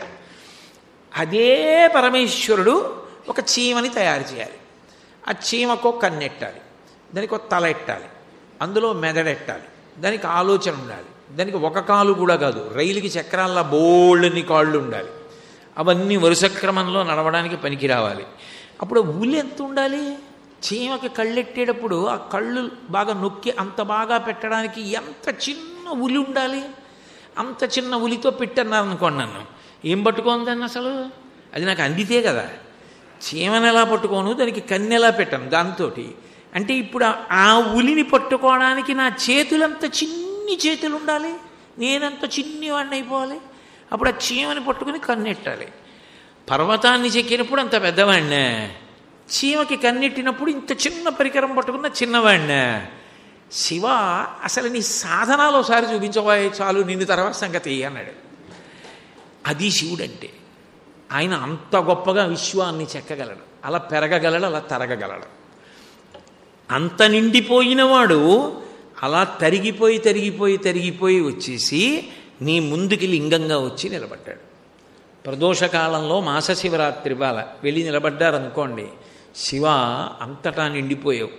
ఒకసారి ధూర్జటే కాళహస్తీశ్వర శతకం కాదు, కాళహస్తి మహాత్మ్యమునందు ఒక మాట అన్నాడు. ఉదయగ్రావము పానవట్టము అభిషేకోద ప్రవాహంబు వార్ధి ధరిధ్వాంతము ధూపధూమము జలద్దీప ప్రభారాజి కౌముది తారానివహంబులు అర్పిత సుమంబులుగా తమోదూత సౌఖ్యదమై సీత గభస్తిబింబ శివలింగం బొప్పె ప్రాచీదిశన్ అన్నాడు. ఆయన ప్రదోషవేళలో శివార్చన చాలా శక్తివంతం కదూ. ప్రదోషవేళలో శివదర్శనం చేస్తే అందరు దేవతల దర్శనం చేసేసినట్టే. ఎందుకంటే సాయంకాలం అయ్యేటప్పటికీ తాండవం మొదలు పెడతాడు. ప్రదోషవేళ చిదంబరం కనకసభ అందరూ దేవతలు అక్కడికే పెడతారు. సంధ్యారంభ విజృంభితం శృతిశిరస్థానాంతరాధిష్ఠితం సప్రేమ భ్రమరాభిరామమ సకృత్సద్వాసనాశోభితం భోగీంద్రాభరణం సమస్త సుమన పూజ్యం గుణావిష్కృతం సేవే శ్రీగిరి మల్లికార్జున మహాలింగం శివాలింగితం అంటారు శంకర్లు. సంధ్యారంభ విజృంభితం, ఆ ప్రదోషకాలంలో విజృంభించి తాండవం చేస్తాడు. అది చూశాడు మహానుభావుడు.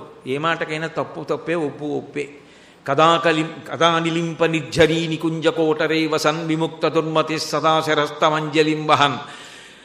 నేను గంగానది సైకతంలో కూర్చుని వారణాసి దేవాలయం వంక చూస్తుంటే ప్రదోషవేళ అయ్యేటప్పటికీ జటాటవీగల జల ప్రవాహపావితస్థలే గళేవలంబ్యలంబితం భుజంగతుంగమాలికం ఢమడ్ఢమడ్ఢమడ్ఢమన్నినాదమడ్డవర్వయం చకార చండతాండవం తనోతు న శివ శివం అగర్వసర్వమంగళాకళాకదంబమంజరీరస ప్రవాహ మాధురీ విజృంభణా మధువ్రతం స్మరాంతకం పురాంతకం భవాంతకం మకాంతకం గజాంధకాంతకాంతకం తమంతకాంతకం భజే అన్నాడు. ఆ తాండవం చేస్తుంటేట గంగానది తల మీద బిందె పెట్టుకు చేస్తుంటే నీళ్లు ఎలా తిరుగుతాయో అలా తిరుగుతూ ఉంటుంది జటాజూటంలో. అలా నట్టన చేస్తున్న ఆ శంకరుడు నాకు ప్రదోషవేళలో ఎప్పుడు కనపడతాడు అన్నాడు రావణాసురుడు. అటువంటి తాండవం చేస్తూ ఉంటాడు. ఆ ప్రదోషవేళలో లింగార్చన, ప్రదోషవేళలో లింగదర్శనం, ప్రదోషవేళలో శివకథ, ప్రదోషవేళలో శివనామం చెప్పడం అంత శక్తివంతం. ప్రదోషం అంటే దోషం అంటే తప్పు అని అర్థం కాదు. దోషం అంటే చీకటి అని ఒక అర్థం.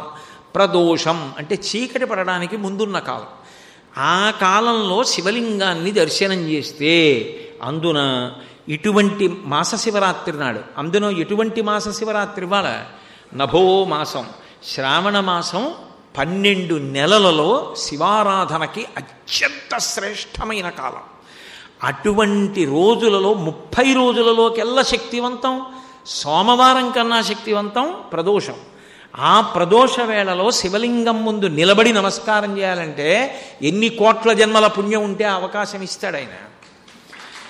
కాబట్టి అది చూసినప్పుడు అంతటా నిండిపోయావు. అది అన్నాడు ధూర్జటి. ప్రదోష వేళలో సువర్ణముఖరీ నదిలో స్నానం చేశాడు. స్నానం చేసి వెనక్కి తిరిగాడు. ఆశ్చర్యపోయాడు. ఆయనకి యావత్ బ్రహ్మాండము శివలింగంలా కనపడింది. ఉదయగ్రావము పానవట్టము అన్నాడు. నాకు ఉదయ పర్వతం పానవట్టంలా కనపడుతోంది. ఆ పైన చిన్మయం చీకటి పడుతోంది. చంద్రబింబం తెల్లగా కనపడింది. అది నాకు చిన్మయంలా కనపడుతోంది, స్ఫటికలింగంలా. ఉదయగ్రావము పానవట్టము అభిషేకోద ప్రవాహంబు వార్ధి. శివాలయానికి ఎడితే అభిషేక జలాలు ఎటు వెడుతున్నాయో దాన్ని బట్టి దిక్కు చెప్పచ్చు. ఉత్తరానికి పడిపోతాయి నీళ్ళన్నీ. కాబట్టి ఉత్తర దిక్కున సముద్రాలు ఉన్నాయి.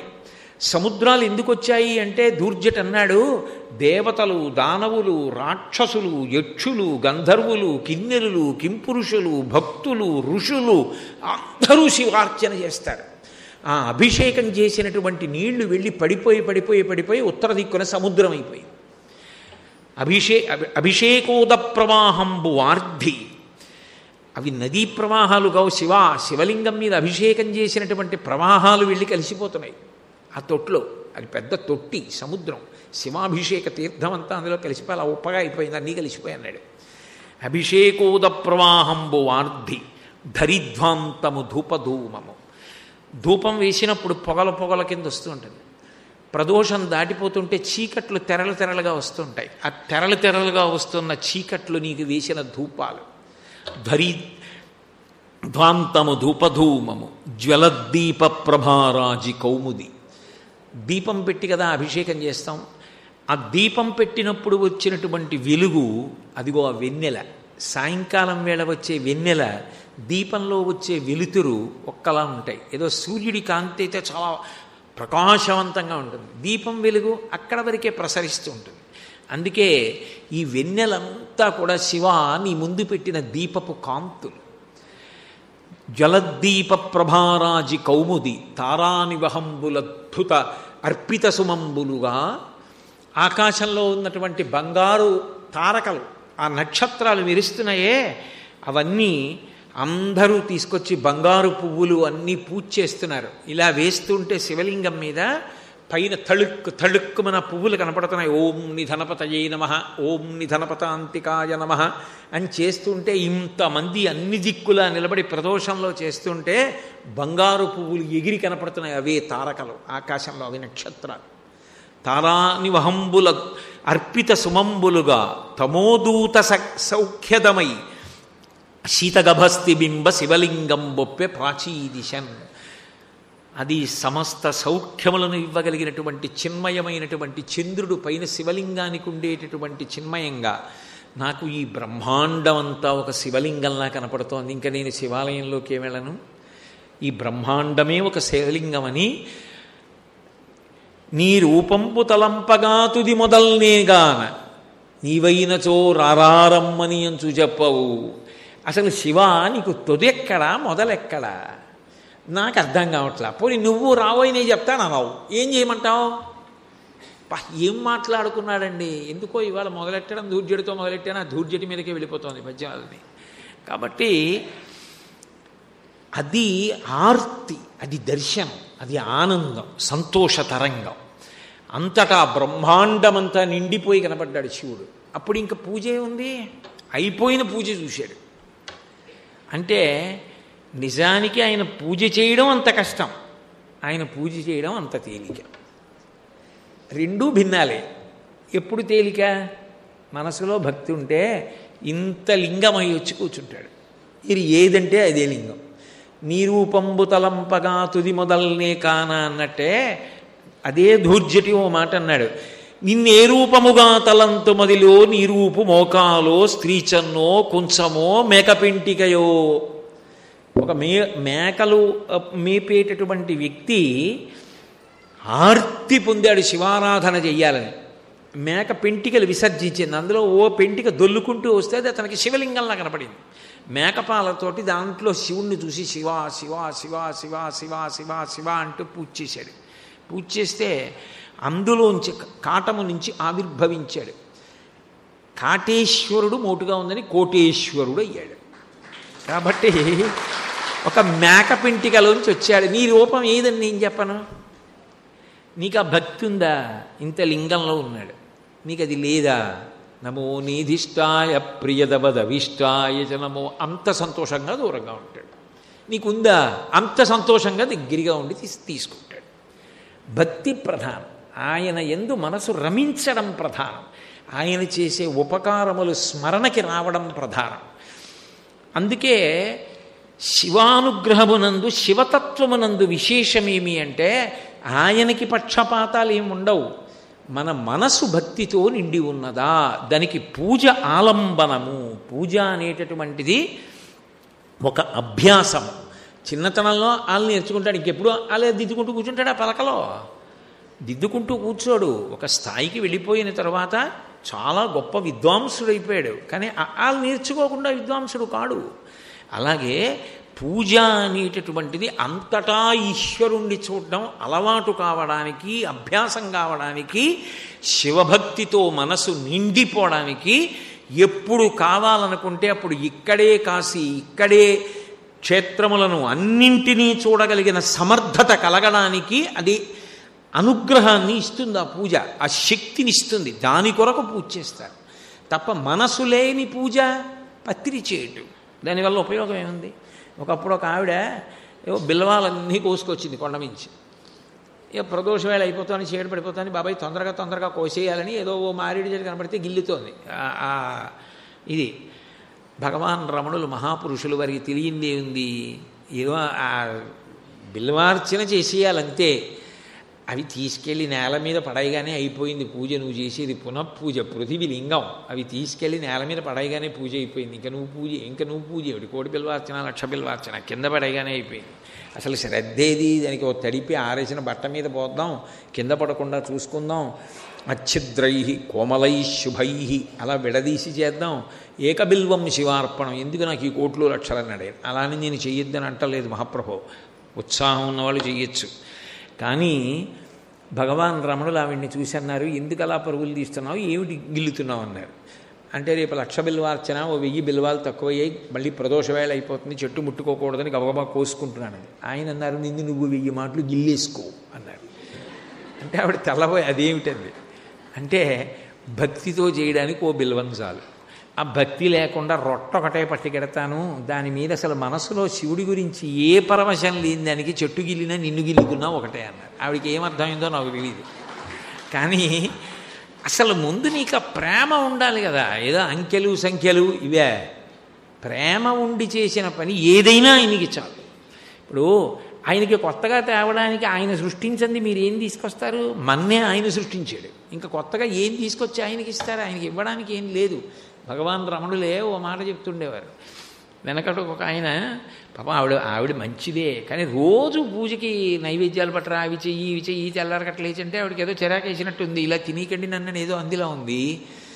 ఆయనకి ఏదో కోరిక పుట్టింది. శుక్లాంబరధరం విష్ణుం శశివర్ణం అని కదా అంటారు. విఘ్నేశ్వరుడికి చలివిడి నైవేద్యం పెట్టుకోవాలనిపించింది ఆయనకి. అనిపించి ఏమే చలివిడి చేసి పెట్టని అడిగాడు. రేపు చేస్తాను లేండి అంది. పాప ఆవిడ చేసి ఇచ్చింది. చేస్తే ఆయన ఏం చేశాడు? నైవేద్యం పెట్టాలి కదా. నైవేద్యం పెట్టడం మానేసి శశివర్ణం, చలివిడిలాగే తెల్లగా ఉంటాడని చలివిడినే నొక్కి వినాయకుడిని చేశాడు. చేసి పూజ చేసేసాడు. చేసేసిన తర్వాత నైవేద్యం దగ్గర చలివిడి నైవేద్యం పెడదాం అనుకున్నాడు కదా. ఇప్పుడు ఏది? దాంతో వినాయకుడిని చేసేసాడు. ఇప్పుడు మళ్ళీ చలివిడి పట్టరా అంటే ఆవిడ ఏమంటుంది? దేవుడు ఇందాకనే కదా ఇచ్చిన, మళ్ళీ చలివిడి ఏమిటంటుంది. అందుకని వినాయక ఏమనుకోకని బొజ్జ కొంచెం గిల్లి ఆకులో పెట్టి బొజ్జ మళ్ళీ బొటనవేలుతో నొక్కి నైవేద్యం పెట్టాడు. వినాయకుడు బొజ్జగిల్లి వినాయకుడికి పెట్టినట్టు ఈశ్వరుడిచ్చింది ఈశ్వరుడికి ఇస్తున్నావు. కాకపోతే మధ్యలో భక్తి ఉండాలి. అందుకే పత్రం పుష్పం ఫలం తోయం యోమే భక్త్యా ప్రయచ్చతి. భక్తితో ఇచ్చింది పుచ్చుకుంటాను తప్ప ఆ భక్తి లేకుండా ఇచ్చింది నాకు వద్దంటాడు. ఎప్పుడైనా అంతేనండి. వడ్డన కాదు కావలసింది, ప్రేమతో చేసిన వడ్డన గుర్తుంటుంది. అది మన బంధువులే అయి ఉండక్కర్లేదు.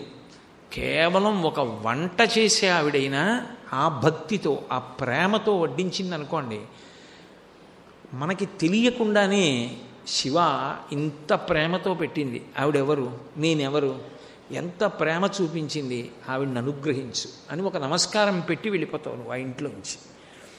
ప్రేమ ప్రధానం, ఆ భక్తి ప్రధానం. అది లేనప్పుడు మిగిలినవి పండవు. మన యందే పండనప్పుడు భగవంతుని యందు ఎలా పండుతుంది? ఆ ప్రేమ ఉందనుకోండి, ఆయన నువ్వు ఏం చేశావన్న చూడవు, ఆ ప్రేమతో చేసింది తీసుకుంటాడు. ఆ ప్రేమ కావాలి. అదే ప్రేమకు మారు పేరే భక్తి అంటారు. అది ఒక్కొక్క చోట ఒక్కొక్కలా పిలవబడుతుంది. దయగలిగితే దాన్ని కరుణ అంటారు, అది మనోజనితమే. పెద్దలు కనబడినప్పుడు మనసులో కలిగేటటువంటి పూజ్య భావనకు గౌరవము అని పేరు. పిల్లల మీద కలిగేటటువంటి భావన ప్రేమ అని పేరు. సినిమా ప్రేమ కాదు, పిల్లల మీద కలిగే వాత్సల్యం ప్రేమ. గురువుగారు కనపడితే కలిగేటటువంటి పులకరింత గురుభక్తి. ఒక్కొక్క పేరుతో పిలవబడుతుంది. అవన్నీ మనోజనిత భావనలు, పవిత్రమైనటువంటివన్నీ ఒక్కొక్క పేరుతో పిలవబడతాయి. అందులో భక్తి అన్నది కూడా అంతే, ప్రేమ యొక్క మారుస్వరూపం. కాబట్టి ఆ ప్రేమ ఉన్ననాడు వశపడిపోతాడు. అదే శంకరుని యందు ఉన్నటువంటి గొప్పతనం ఏమిటంటే, ఇంత గొప్పవాడు అంత పరమభక్తుడైపోయి కూడా నిలబడగలడు. ఇంతమంది పూజలు ఆయన తీసుకుంటాడు. లోకానికి ఆయన మార్గదర్శనం చెయ్యాలి. అందుకే నేను ఇది చెయ్యనండి అన్నది ఆయన దగ్గరే ఉండదు. అందుకే ఆయన ఏం చేస్తాడంటే పరమభక్తుడుగా కూడా నిలబడతాడు.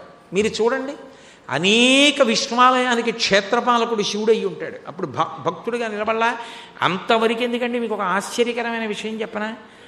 అమ్మవారికి పరమభక్తుల్లో ఒకడు శంకరుడు. ఎందుకని అంటే మనుశ్చంద్ర కుబేరశ్చాలోపాముద్రాచ మన్మద అగస్తీరగ్నిసూర్యశ్చ ఇంద్రస్కంధ శివస్తథా క్రోధభక్తారకో దేవ్యా ద్వాదశామి ఉపాసకా. అమ్మవారికి 12 మంది గొప్ప ఉపాసకులు ఉన్నారు. ఆ 12 మంది ఉపాసకుల్లో శివుడు ఒకడు. శివదూతి. ఎప్పుడైనా సరే ఆఖరి అస్త్రం ఆవిడ ఏం ప్రయోగిస్తుందంటే, వీడిక మాట వింటలేదు, వీడిని సర్వనాశనం చేసేయాలనుకుందనుకోండి ఒక రాక్షసుణ్ణి, శివుణ్ణి పిలిచి దూతగా వెళ్ళంటుంది. ఆయన రుద్రస్వరూపంతో చూసి వస్తాడు ఒకసారి, అంతే, అది నాశనం అయిపోతుంది. అందుకే ఆ రుద్రాంశలో వెళ్ళాడు మహానుభావుడు హనుమ. సుందరకాండలో లంకాపట్టణానికి వెళుతున్నప్పుడు దుష్కరం నిష్ప్రతిద్వంద్వం చికీర్షం కర్మవానర సముదగ్రి శిరోగ్రీవో గవాంపతిరివాబభౌ అంటారు. గవాంపతి అంటే నందీశ్వరుడు, గవాంపతి అంటే ఎద్దు. ఎద్దు ఎలా చూస్తోందో, నంది ఎలా చూస్తోందో అలా మహేంద్రగిరి మీద నిలబడి లంకాపట్టణం వంక చూశారంటే శివదూతి. అమ్మవారి యొక్క దూతగా లంక నాశనం అవ్వడానికి శివుడు వెళ్తున్నాడు హనుమత్స్వరూపంతో. అందుకే శివుడు హనుమ అభేదం. ఇద్దరూ మంగళప్రదులు, ఇద్దరూ ప్రాణాలు నిలబెడతారు, ఇద్దరూ సౌలభ్యం ఎక్కువ, తొందరగా ఆ ప్రేమకి ఆ భక్తికి వశపడిపోతారు. అందుకే గవాంపతిరివా బభౌ, నందీశ్వరుడిలా ఉన్నారు హనుమ అన్నారు. నందికి శివుడికి అభేదం, అందుకే మధ్యలోంచి వెళ్ళరు. నందీశ్వరుడు నిజానికి శిలాదుని పుత్రుడు. ఆయన అయోనిజుడు, పేరుకి శిలాదపుత్రుడు కానీ అయోనిజుడు. పైగా శివునికి పరమభాగవతోత్తముడు. ఎప్పుడు శివుణ్ణే చూస్తాడు, పృష్ఠభాగం ప్రకృతికి పెడతాడు. శివశృంగములము జనించి చూస్తేనే శివదర్శనం, ఒక్క ప్రదోష వేళలో కవచం పెట్టేస్తే తప్ప. కాబట్టి అంత పరమభాగవతోత్తముడైనటువంటి నందికి శివుడికి భేదం లేదు, ఇద్దరూ ఒకటే. నందిలా చూస్తున్నాడంటే శివుడిలా చూస్తున్నాడు. శివదూతి అంటే శివుడు అమ్మవారికే అంత భక్తుడంటే ఇంకా మిగిలిన విషయంలో మీరు ఎలా ఇంకా చెప్పడానికి ఆశ్చర్యమే ఉంటుంది. అనేక దేవాలయాల్లో విష్ణువాలయాల్లో శివుడు క్షేత్రపాలకుడిగా ఉంటాడు, అనేక శివాలయాల్లో విష్ణువు క్షేత్రపాలకుడుగా ఉంటాడు. ఎందుకంటే రెండుగా ఉన్న ఒకటైన తత్వం అది, రెండు కాదు ఒక్కటైన తత్వం. అందుకని ఆయన దగ్గర ఈయన దగ్గర ఆయన కిందే ఉండాలంతే, ఇంకొకటిగా ఉండడానికి వీల్లేదు. ఇంత శంకరుడు అంత భక్తుడిగా కూడా మారగలడు. మీరు ఆదర్శంగా తీసుకోవాలి జీవితంలో అంటే ఇంకా ఆయన కన్నా అన్వయం చేయడానికి మీకు ఏమీ ఉండదు. అంత భాగవతోత్తముడిగా కూడా కనపడతాడు శివుడు. అలాగే మహానుభావుడు ఆయన అంత భోగి లోకంలో ఉండడు. చాలామంది ఏమనుకుంటారంటే శివుడికి భోగం ఏమిటండి, పాపం ఏముండదు, ఎప్పుడు అలా నీళ్లు పోసుకుంటూ ఉంటాడు అనుకుంటారు. కానీ నిజానికి శివుడు అనుభవించేటటువంటి భోగం అంత భోగం ఎవ్వరు అనుభవించారు. అందున భోగప్రధానమైనటువంటి క్షేత్రం దక్షారామం. భీమఖండం చదివితే అసలు శివుడు పొందేటటువంటి భోగం ఆ భీమనాథుడి రూపంలో పరమాద్భుతం. నేను ఆ భీమఖండం చదివి చాలా కాలం అయింది. అందులో ఓ మాట అంటారు, ఎంత భోగం అనుభవిస్తాడంటే గజచర్మమెన్నడో కాని నిచ్చట కట్టు పసిడికమ్మల పట్టు పచ్చళంబు భసితమెన్నడో కాని ప్రతిదినంబు మలయజంబు కురంగ మదము కూర్పు. అలాగే నిడుద పాములరాజు తొడవులెన్నడో కాని తారహారంబు నిత్యము ధరించు నృకరంక రుండమాలెన్నడో కాని ధరించు కల్హార దామమిపుడు కాట నడచక్కి ఎన్నడో కాని దక్షవాటిక స్వర్ణ సౌధముల మీద నుండు పిశాచుల నిన్నడో కాని ఇందువదలన నెల్లకాలంబు తలచు భీమేశ్వరుండు అంటారు శ్రీనాథుడు భీమఖండంలో పద్యం. ఎంత భోగం అనుభవిస్తాడంటే అసలు దక్షారామంలో గజచర్మం కట్టట, ఎప్పుడూ ఒక్కసారి కట్టుకుంటాట అంతే. మరి ఏం కట్టుకుంటాడు అంటే అసలు మామూలు పంచే కట్టట, క్షీరసాగర మథనంలో వచ్చిన నురుగు ఎలా ఉంటుందో అటువంటి పట్టుబట్ట మీద బంగారపు తీగలతో జరీ చేస్తే దాన్ని గజచర్మం ఎన్నడో కాని ఇచ్చట కట్టు పసిడి కమ్మల పట్టు పచ్చలంబు. పసిడి కమ్మలు అంటే బంగారు తీగలతో పెట్టినటువంటి అంచులున్న పట్టుబట్ట కడతాట అక్కడ. అంటే అంత భోగం. అసలు ఆ వస్త్రం ఎవరైనా చేయగలరా? సాధ్యమా అటువంటి వస్త్రం ఇవ్వడం? అది పూటకొకటి, పోని రోజుకొకటి కాదు. పసిడి కమ్మల పట్టు పచ్చలంబు భసితమెన్నడో కాని ప్రతిదినంబు నిచ్చట మలయజంబు కురంగ మదము కూర్పు. దక్షారామంలో భస్మ ఒంటికి రాసుకోట ప్రతిరోజు. ఒంటికి ఎర్రచందనం, చందనం, అలాగే కస్తూరి, ఇవి ఒళ్ళంతా రాసుకుని సువాసనలతో భోగి అయి కూర్చుని ఉంటాట. మలయజంబు కురంగ మదము కూర్పు నిడుద పాముల రాజు తొడవులెన్నడో కాని తారహారంబు నిత్యము ధరించు. పాములు వేసుకోట. ఇక్కడ కుదరదులే అని పాముల్ని పక్కన పెట్టేసి పెద్ద పెద్ద ముత్యాలహారాలు తీసి మెళ్ళో వేసుకుంటాట. అలాగే నృకరంకరుండమాలెన్నడో కాని ధరించు కల్హార ధామమిప్పుడు. సర్వసాధారణంగా శివుడు మెళ్ళో పుర్రెల మాల ఒకటి వేసుకుంటూ ఉంటాడు. పునుకల పేరు కంఠమున భూరి భుజంగము భూషణంబుగా అనయము భస్మధారణము ఎద్రి నివాసము మీరు విల్లుగా అనువుగ దంతి చర్మమును హస్తములందు కపాల శూలముల్పడి వడిదల్తు శంకర కృపావరు రూపమును ఆశ్రయించదన్ అంటారు. ఆయన మెళ్ళో పుర్రెల మాదలు వేసుకునేది ఆయనకో బంగారం గొలుసు చేయించేవాళ్లే కాదు. శంకరాచార్యులు వారు చెప్పారు దాని తత్వం. బ్రహ్మమస్తకావళి నిబద్ధతే నమ శివాయ అని. ఆవళి అంటే వరుస, దీపావళి అంటే దీపముల వరుస. ఈ సృష్టి ప్రారంభమైనప్పుడు మహాప్రళయంలోంచి ఆయన మొట్టమొదట లేస్తాడు. కుంభకోణం క్షేత్రం అదే. మొట్టమొదట లేస్తాడు సృష్టి చెయ్యాలని. ఆ లేచినప్పుడు చతుర్ముఖ బ్రహ్మగారికి వేదములనిచ్చి సృష్టి చేయమంటాడు. ఆ బ్రహ్మగారు కూడా ఒకప్పుడు శరీరం వదిలేస్తాడు. బ్రహ్మాయుర్దాయం అయిపోయినప్పుడు, అయ్యో అందరికన్నా ముందు వచ్చినవాడే, ఇంటికి పెద్దవాడు, ఇంత సృష్టి చేశాడు, బొత్తిగా ఆయన పుర్రె కూడా పడిపోతే భూమి మీద ఏం బాగుంటుంది, దానికి ఒక గౌరవం ఇద్దామని ఆ పుర్రె తీసి తడపక చుట్టుకుని మెళ్ళ వేసుకున్నాడు. అలా ఎన్నో పుర్రెలు అయిపోయాయి. అంటే అంతమంది బ్రహ్మలు వెళ్ళిపోయారు. అన్ని పుర్రెలు మెళ్ళ వేసుకుని ఈయన మాత్రం అలాగే ఉన్నాడు. అంటే కాలాతీతుడు అని గుర్తు. ఆయన కాలమునకు వశపడడు. ఒకనాడు ఉండి ఒకనాడు వెళ్ళిపోయేవాడు కాడు, ఎప్పుడూ ఉండేటటువంటి వాడు. అటువంటి మహానుభావుడు కనుకనే ఆయన శాశ్వతుడు అని కీర్తింపబడ్డాడు. అందుకని మెడలో వేసుకుంటాడు. కానీ దక్షారామంలో పుర్రెలమాల వేసుకోట. నృకరంకరుండమాలెన్నడో కాని ధరించు కహ్లార ధామమిప్పుడు. పెద్ద పెద్ద తామరపూలు, అందులో మామూలు తామరపూలు కావు. మామూలుగా మీరు చూసే తామరపూలు ఒకలా ఉంటాయి. నేను కొన్ని ఊళ్ళల్లో చూశా. మా ఊరి దగ్గర కాపవరం అనే ఓ ఊరుంది. అందులో ఆ చెరువులో ఉన్న ఎర్ర తామర పువ్వు మీరు ఓ చేత్తో ఎత్తి పూజ చేయలేరు. మీరు 2 చేతులతో పువ్వు ఎత్తి పాదాల మీద పెట్టాలి. ఒక్కొక్క ఎర్ర తామర ఈ బల్లంత ఉంటుంది. అంతంత పువ్వులు పూస్తుంది, అంతంత కేసరాలు, అంతంత దళాలు, అంత అందంగా ఉంటాయి. అటువంటి పువ్వులతో చేసినటువంటి తామర పూల మాల వేసి కూర్చుంటాట తప్ప పుర్రెల మాల వేసుకోట. ఇక్కడ కాదులే వాయ్ పక్కన పెట్టంటట. నృకరంకరుండమాలెన్నడూ కాని ధరించు కహ్లార దామమిప్పుడు. కాటనడి చక్కి ఎన్నడూ గాని శ్మశానంలో ఉండట దక్షారామంలో. కాటనడి చక్కి ఎన్నడో కాని సువర్ణ సౌధముల మీద నుండు దక్షవాటిక. దక్షారామంలో అసలు కింద ఉండట, మేడ మీదే ఉంటాడు. అందుకే మెట్లు ఎక్కి పైన దర్శనం చేయాలి దక్షారామంలో. ఆ భీమసభ అని కిందో పెద్ద సభ ఉంటుంది. మీరు చూస్తే ఇప్పుడంటే ఎత్తుకుపోయారు కానీ అసలు ఆ లోపల 2 వలయాల్లో తిరిగితే గోడలకి వజ్రములు తాపడం చేసి అందులోంచి కాంతులు వచ్చేవి. పూర్వం ఎత్తుకుపోయిన గుబ్బలు ఇప్పటికీ ఉంటాయి. వజ్రాలు ఎత్తుకుపోతే మిగిలిపోయిన గుబ్బలు.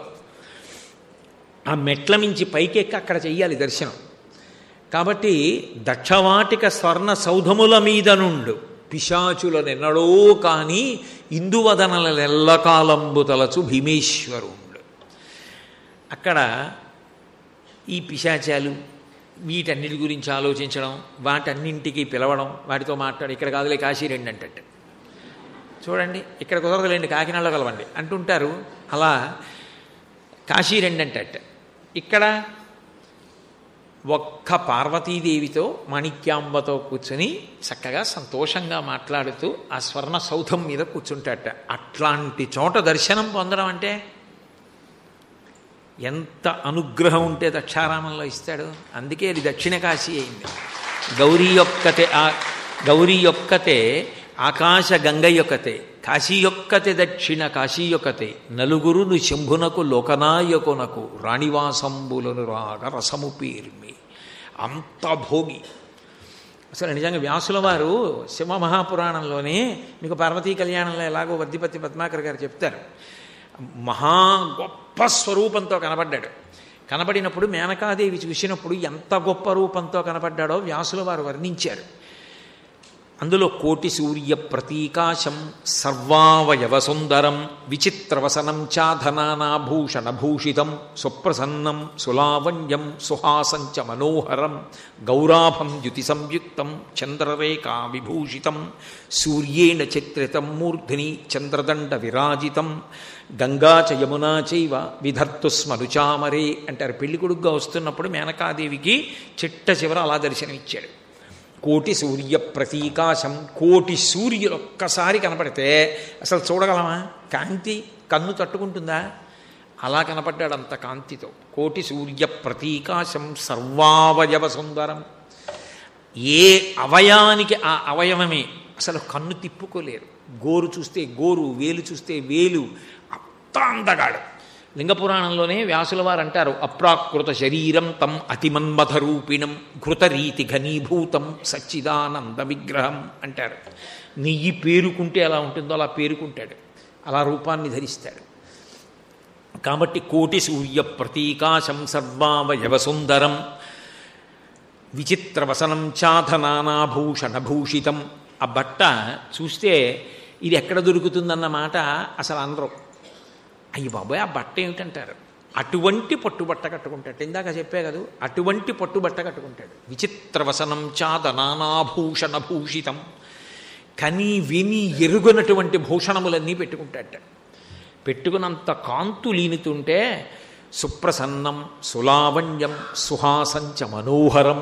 అంత ప్రసన్నంగా, అంత లావణ్యంతో, చిన్న చిరునవ్వుతో అందరూ ఆశ్చర్యపోయి కనురెప్ప వేయడం మానేసి చూసేటట్టుగా గౌరాభం ద్యుతి సంయుక్తం, తెలుపు పసుపు కలిసిన కాంతులు వస్తూ ఉండగా ద్యుతి సంయుక్తం చంద్రరేఖ విభూషితం, చంద్రరేఖ ప్రకాశిస్తూ ఉండగా సూర్యేణ చిత్రితం మూర్ధిని, సూర్యుడు పైన గొడుగుబడితే చంద్రదండ విరాజితం, చంద్రుడు దండమైతే గంగా చ యమునా చైవ విధత్తు స్మనుచామరే. గంగా యమున ఇద్దరూ పక్కన నిలబడి చామరాలు వేస్తూ ఉంటే అడుగు తీసి అడుగు వేసి పెడతాడు. ఏమి భోగమైంది! అటువంటి భోగి లోకంలో ఉన్నాడా? ఎంత భోగ్యో అంత యోగి. ఇప్పటిదాకా నేను మీకు ఒక విషయం చెప్పాను. ఇప్పుడు ఆయన ఎంత యోగి అంటే ఆ భోగేనా ఈ యోగి అని అనుమానం వస్తుంది. వీరభద్ర విజయం అని పోతన గారు చేశారు మహానుభావుడు. అందులో పార్వతీ కళ్యాణాన్ని వర్ణించారు ఆయన. అందులో పార్వతీ కళ్యాణంలో పోతన గారు చేసిన పద్యాలు అమృత గుళికలు. అందులో ఒక మాట అంటారు, పార్వతీదేవి చెలికెత్తెలు. లోకంలో విచిత్రం ఏమిటంటే ఎవడైనా పెళ్లి చేసుకోవాలనుకుంటాడు. ప్రతివాడు పెళ్లి చేసుకోవాలనుకోడు, అనుకుంటాడు. ఎక్కడో మహాపురుషులు కొంతమంది ఉంటారు కారణజన్ములు. నేను వాళ్ళ గురించి అంటలేదు. భారతీ తీర్థ మహాస్వామి, విధుశేఖర భారతీ స్వామి, శంకర విజయేంద్ర సరస్వతి మహాస్వామి, ఇటువంటి వాళ్ళందరూ కారణజన్ములు. వాళ్ళ మామూలు లౌకికోపమానములలోకి వాళ్ళు రారు. సర్వసాధారణంగా అందరూ పెళ్లి చేసుకుందాం అనుకుంటారు. అందులో అపురూపమైన పిల్ల పెండ్లి కుమార్తెగా దొరికి సంబంధం నిశ్చయమై పైగా ఆ పిల్ల తననే చేసుకోవాలని కోరుకుంటోంది అన్నారనుకోండి, ఎగిరి గంతేస్తాడా ఎవడైనా? ఆయన తన పెళ్లి తానే చెడగొట్టుకునే ప్రయత్నం చేశాడు. శంకరులు లాంటి వాడు లోకంలో ఉండడం. ఎందుకని అంటే ఋషులకి వరం ఇచ్చాడు, ఆ హిమవత్ పర్వతం ఉండేటట్టు చేస్తాలే, త్రికరణ శుద్ధిగా కన్యాదానం చేయకుండా చేస్తానన్నాడు. అందుకని పార్వతీదేవి దగ్గరికి వెళ్ళి ఆవిడ మనశ్శుద్ధి లోకానికి తెలియాలి. అందుకని అది ఆవిడతో నిరూపింప చేయడానికి తానే బ్రహ్మచారి రూపంలో వెళ్ళి తన గురించి తనే నింద చేసుకున్నాడు. ఏమిటమ్మా, శివుణ్ణి పెళ్లి చేసుకుంటావా? చీనాంబరంబులు చిలువొప్ప కట్టడు మదసింధూరేంద్ర చర్మంబుగా అని. ఇది పోతన గారి పద్యం వీరభద్ర విజయంలోంచి. చీనాంబరంబులు చెలువొప్ప కొట్టడు మదసింధూరేంద్ర చర్మంబుగా అని రత్నకంకణములు రమణుడై తొరగడు ఫణిలోకరాజ కంకణము కాని ఏదో చందనగంధంబు జానడై పూయడు మదపంచబాణ భస్మంబుగా అని పువ్వుల దండలు భోగియి తురమడు వెలయింతలేని రే వెలుగు కాని ఇంట నుండ నొల్లడు ఉలుకులలో కాని ఎనయ సింహమెక్కడు ఎద్దుగా అని చిరువా ఏమి చెప్ప సిగ్గయ్యడిది వెర్రి అనగ శివుడు వినవే చెప్పుమా. ఎవరు ఆ మాట చెప్పింది? శివుడే. పార్వతీదేవి మనశ్శుద్ధి లోకానికి తెలియాలని చెప్పాడు. ఏమి శివుడమ్మా, చీనాంబరంబులు చెలువొప్ప కట్టడు. రేపు పొద్దున పెళ్లి కూతుర్ని చేసినప్పుడు నువ్వు కట్టుకునే పట్టుబట్ట ఎలా ఉంటుంది? హిమవత్ పర్వతం యొక్క కూతురివి. సమస్తమైన ధాతువులు ఆయన దగ్గర ఉన్నాయి. ఆయన దగ్గర లేని ఐశ్వర్యం లేదు. అటువంటి పట్టుబట్ట కట్టుకుని నువ్వు పెళ్లి కూతురుగా వస్తావు. ఆయన ఓ ఏనుగుతోలు కట్టుకుని వస్తాడు పెళ్లిపీటల మీదకి. రెండింటికి ముడెయ్యాలి. ఓ ఏనుగుతోలు పట్టుబట్ట బ్రహ్మముడేస్తే ఏమైనా బాగుంటుందా? ఇటు ఆయన ఎక్కడ దొరికాడమ్మా నీకు పెళ్లి కొడుకు? చీనాంబరంబులు చెలువొప్ప కట్టడు మదసింధూరేంద్ర చర్మంబుగాని రత్నకంకణములు రమణుడై తొరగడు పడిలోకరాజ కంకణముగాని. నువ్వేమో రత్న కంకణాలు వేసుకుంటావు. ఆయన పాములు రకరకాలైనటువంటి పరిమాణంలో ఉన్నవన్నీ తెచ్చుకుంటాడు. తెచ్చుకుని మెళ్ళో కోటి చూసుకుని ఈ జాజిపూల దండ ఎలా ఉందో అంత కొలత చూసి ఓ పాము వేసుకుంటాడు. పాదాలకు ఓ పాము, రెండో పాదానికి ఓ పాము, వేళ్లకి ఉంగరాలు ఇంటింటి పాములు, మణికట్టుకో కంకణంలో ఓ పాము, ఇక్కడ ఓ పాము, అవన్నీ పైగా ఇలా తలలెత్తి బుసలు కొడుతూ ఉండడం. నువ్వేమో రత్న కంకణాలు గల్లు గల్లుమంటూ వస్తావు. రేపు పాణిగ్రహణం చేయమంటారు. ఆయన ఇలా చాపుతాడు చెయ్యి. ఏమని చెయ్యడతావు? ఆ రత్న కంకణాలతో ఉన్న నీ చెయ్యి ఏమిటి? పాములతో ఉన్న ఆ చెయ్యి ఏమిటి? ఆ చేతి నా పనిగ్రహణం చేస్తావు? రత్న పోని ఆయనకి లేవు. మీ నాన్నగారు ఏమయ్యా బాబు పోన్లేవయ్యా నాయన ఈ కంకణాలు ఎట్టుకుంటే వద్దు మాయ గారు నాకు ఈ పాములు ఇష్టం అంటాడు. తీయడు మళ్ళీ, అదో గొడవ.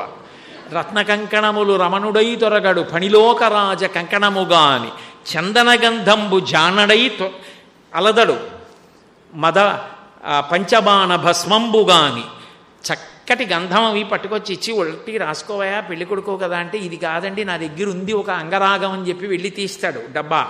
అందులో మన్మధుణ్ణి కాల్చేసినప్పుడు వచ్చిన బూది ఉంటుంది. ఆ విభూతి తీసి రాసుకుంటాడు ఒళ్ళంతా ఆ భస్మ. నువ్వేమో మంచి కస్తూరి ఇవన్నీ రాసుకుంటావు. కస్తూరీ తిలకంచితేందు విలసత్ప్రోద్భాసి పాలస్థలీం కర్పూరత్ ద్రవమిశ్రచూర్ణ కపురామోదోల్లసద్వీటికాం లోలాపంగ తరంగ తైరితి కృపాసారైర్నతానందినీం శ్రీశైలస్థలవాసినీం భగవతీం శ్రీమాతరం భావయే అంటారు. అంత సౌందర్యవంతంగా నువ్వు తయారవుతావు. ఆయన మన్మధుడు కాలిపోయినప్పుడు వచ్చిన బూడిద ఆయన ఒంటికి రాసుకుని ఆయన వస్తాడు పెళ్ళికొడుకు కింద. ఏమైనా పొసగుతుందా మీ ఇద్దరికి? పైగా పువ్వుల దండలు భోగి తురమడు వెలయింతలేని రే వెలుగు కాని. మంచి జాజిపూల దండలు అవి పట్టుకొచ్చిస్తే నాస్రగ్వి నేను మెళ్ళలో దండేసుకోను అనకూడదు. చక్కగా దండేసి కూర్చుని ప్రవచనం చేయాలి. నిజంగా చెప్పాలంటే ఇంట్లో కూడా ఓ దండేసుకు తిరుగుతూ ఉండాలి. అంటే ఇప్పుడు సాధ్యం కాదనుకోండి, అది వేరే విషయం. కానీ రామాయణంలో ఉంది బాలకాండలో. నా కుండలి నామకుటి నాస్రగ్వి నాల్పభోగవాన్ నా హస్తాభరణో నాపి విద్యతే నాప్యనాత్మవాన్. అయోధ్యా ప్రవాసుల్ని వర్ణిస్తారు వాల్మీకి మహర్షి. నాస్రగ్వి పూలదండ లేకుండా ఉండకూడదు అని. కాబట్టి పూలదండ వేసుకోవాలి. మీ నాన్నగారు హిమవంతుడు వెళ్ళి వేసుకోవని చెప్పి పెద్ద మల్లెపూలమాల జాజిపూలమాల ఇవన్నీ పట్టుకెడితే ఇవన్నీ వద్దు మాయగారు నాకు మంచిది ఉంది అని సిగలో చంద్రరేఖను చూపిస్తాడు తప్ప వేసుకోడు. ఇంట నుండనొల్లడులుకులలో కాని. రేపు పొద్దున పాణిగ్రహణం చేసిన తర్వాత చిటికిన వేలు పట్టుకుని శ్మశానంలో గృహప్రవేశం అక్కడ ఉంటాడు. లోకంలో ఎక్కడైనా ఉంటుందా? ఇంట నుండనొల్లడులుకులలోక. నిజం అనుకునేరు. ఆయన బ్రహ్మాండమైన చింతామణి గృహం ఉంది. ఆయన మన కోసం ఉంటాడు బ్రహ్మగారి మాటకి. మళ్ళీ ఇప్పుడు నేను అవన్నీ ఎక్కడ చెప్పను. మహాభారతం అనుశాసనిక పర్వంలో ఆయనే చెప్పాడు. కాబట్టి ఇంట నుండనొల్లడులుకులలో కాని. పోన్లేండి మీ ముసలి ఎద్దెందుకు, పాపం నడవలేకపోతోంది, నా సింహం ఉంది ఎక్కండి అంటే వద్దు, నా వాహనం మీద నువ్వెక్కడ్డాడు. ఇంట నుండనొల్లడులుకులలో కాని ఎనయ సింహం ఎక్కడి ఇద్దుగా అని. చిలువ ఏమి చెప్ప సిగ్గయ్యేడిది వెర్రి అనగా శివుడు వినవే చెప్పుమా. వెర్రాడు ఎవరైనా ఉంటే శివుడు ఓడేది. ఎవరి మాట అన్నది శివుడే. లోకంలో ఏ పెళ్లి కొడుకు తన పెళ్లి చెడగొట్టుకునే ప్రయత్నం చేయడు. లోకం కోసం పార్వతీదేవి గొప్పతనాన్ని లోకానికి చెప్పడం కోసం ఈ ప్రయత్నం చేశాడు ఆయన. ఎవడీ శివనింత చేస్తున్నవాడు, పండ్లోడగా వేసి దొబ్బుడని వీడిని పళ్ళు రాలగొట్టి తోషవతల బారైంది పార్వతీదేవి. అప్పుడు నిజస్వరూపం చూపించాడు, ఆనందపడిపోయి అప్పుడైంది పార్వతీ కళ్యాణం. సరే, అందుకని ఆయనలాంటి యోగి ఏడి, ఆయనలాంటి యోగి లోకంలో ఉండడం ఆయనకి ఏమీ అక్కర్లేదు. ధవళ వపశమిందోర్మండలే సన్నివిష్టం భుజగవలయహారం భస్మదిగ్ధాంగమీశం మృగయ పరశుపాణిం చారుచంద్రార్ధమౌళిం హృదయకమల మధ్యే సంతతం చింతయామి. పద్మాసనం వేసి కూర్చుని 4 చేతుల్లో నీళ్లు పట్టుకుని, ఈ చేతుల్లో నీళ్లు తీసుకుని ఇలా పోసుకుంటూ ఉంటాడు, మళ్ళీ ఆ బడ నీళ్లు పట్టుకుంటూ ఉంటాడు, మళ్ళీ పోసుకుంటూ ఉంటాడు, తనలో తానే రమిస్తూ ఉంటాడు. ఆయన భక్తిగా ఉండడానికి ఎవరి మీద భక్తితో ఉండాలి? ఆయనే సర్వస్వం అయినప్పుడు ఇంకా ఆయనకి నాథుడేడి, ఆయనకన్నా పైన ఎవరుంటారు? అందుకే తనలో తానే రమిస్తూ ఉంటాడు ఎప్పుడు. అది శివతత్వం. కాబట్టి ఆయనంత యోగి లేడు, ఆయనంత భోగి లేడు, ఆయనంత దూరంగా ఉండేవాడు లేడు, ఆయనంత దగ్గరగా ఉండేవాడు లేడు, ఆయనంత తేలికగా భక్తుల్ని అనుగ్రహించేవాడు లేడు. ఎందుకని? మనసెరిగి చిరునవ్వుతో ఇచ్చేస్తాడు. కలియుగ ప్రారంభంలో అడిగారట, కలి యొక్క ఉద్ధత ఎక్కువగా ఉంటుంది కదా, చాలా పాపకర్మలు చెయ్యాలన్న అనురక్తి ఉంటుంది తప్ప పుణ్యకర్మలు చెయ్యాలనేటటువంటి ఉత్సాహం ఉండదు కదా స్వామి, అందుకని మేము తేలికగా తరించడానికి మాకు ఏదైనా మార్గం చెప్పరా అని అడిగారు. అడిగితే ఆయన అన్నాడు, మీకు అందరికీ మోక్షం కావాలని కదా తాపత్రయం, సరే నేను ఒక మాట చెప్తాను చెయ్యండి అన్నాడు. దర్శనాత్ అభ్రతసి, చిదంబరంలో ఎలా దర్శనం చేయాలో అలా చేయండి, మోక్షం ఇచ్చేస్తానన్నాడు. చిదంబరంలో దర్శనం అంటే శివలింగం ఏమి ఉండదు, ఓ గది ముందు నించుంటే గోడకి కన్నాళ్ళలా ఉంటుందో తెర తీస్తారు, ఎదురుకుండా గోడకి మారేడు దళాలు వేసి ఉంటాయి, వేసేస్తారు. కొంతమంది గడుసు వాళ్ళు ఉన్నారనుకోండి, ఏమిటే నాకేం కనపడలేదండి, కనపడలేదు, అయ్యో అదేంటి శివలింగం ఉంది కదా అంటారు. అబద్ధం అది, అక్కడేం ఉండదు. నేనే చూసా కొంతమంది అలా చెప్పేస్తుంటే, అయ్యయ్యో ఇంత సాధ్యమా అనుకున్నాను. అంటే ఏమో వాళ్ళు మహాజ్ఞానులేమో, దూర్జడికి కనబడ్డట్టు ఉదయగ్రామము పానవట్టము అభిషేకోద ప్రవాహంబు ఆర్ధి అని మరి బ్రహ్మాండం అంతా శివలింగంలా కనబడుతోందో, నేను ఎందుకు తక్కువ మాట్లాడాలి?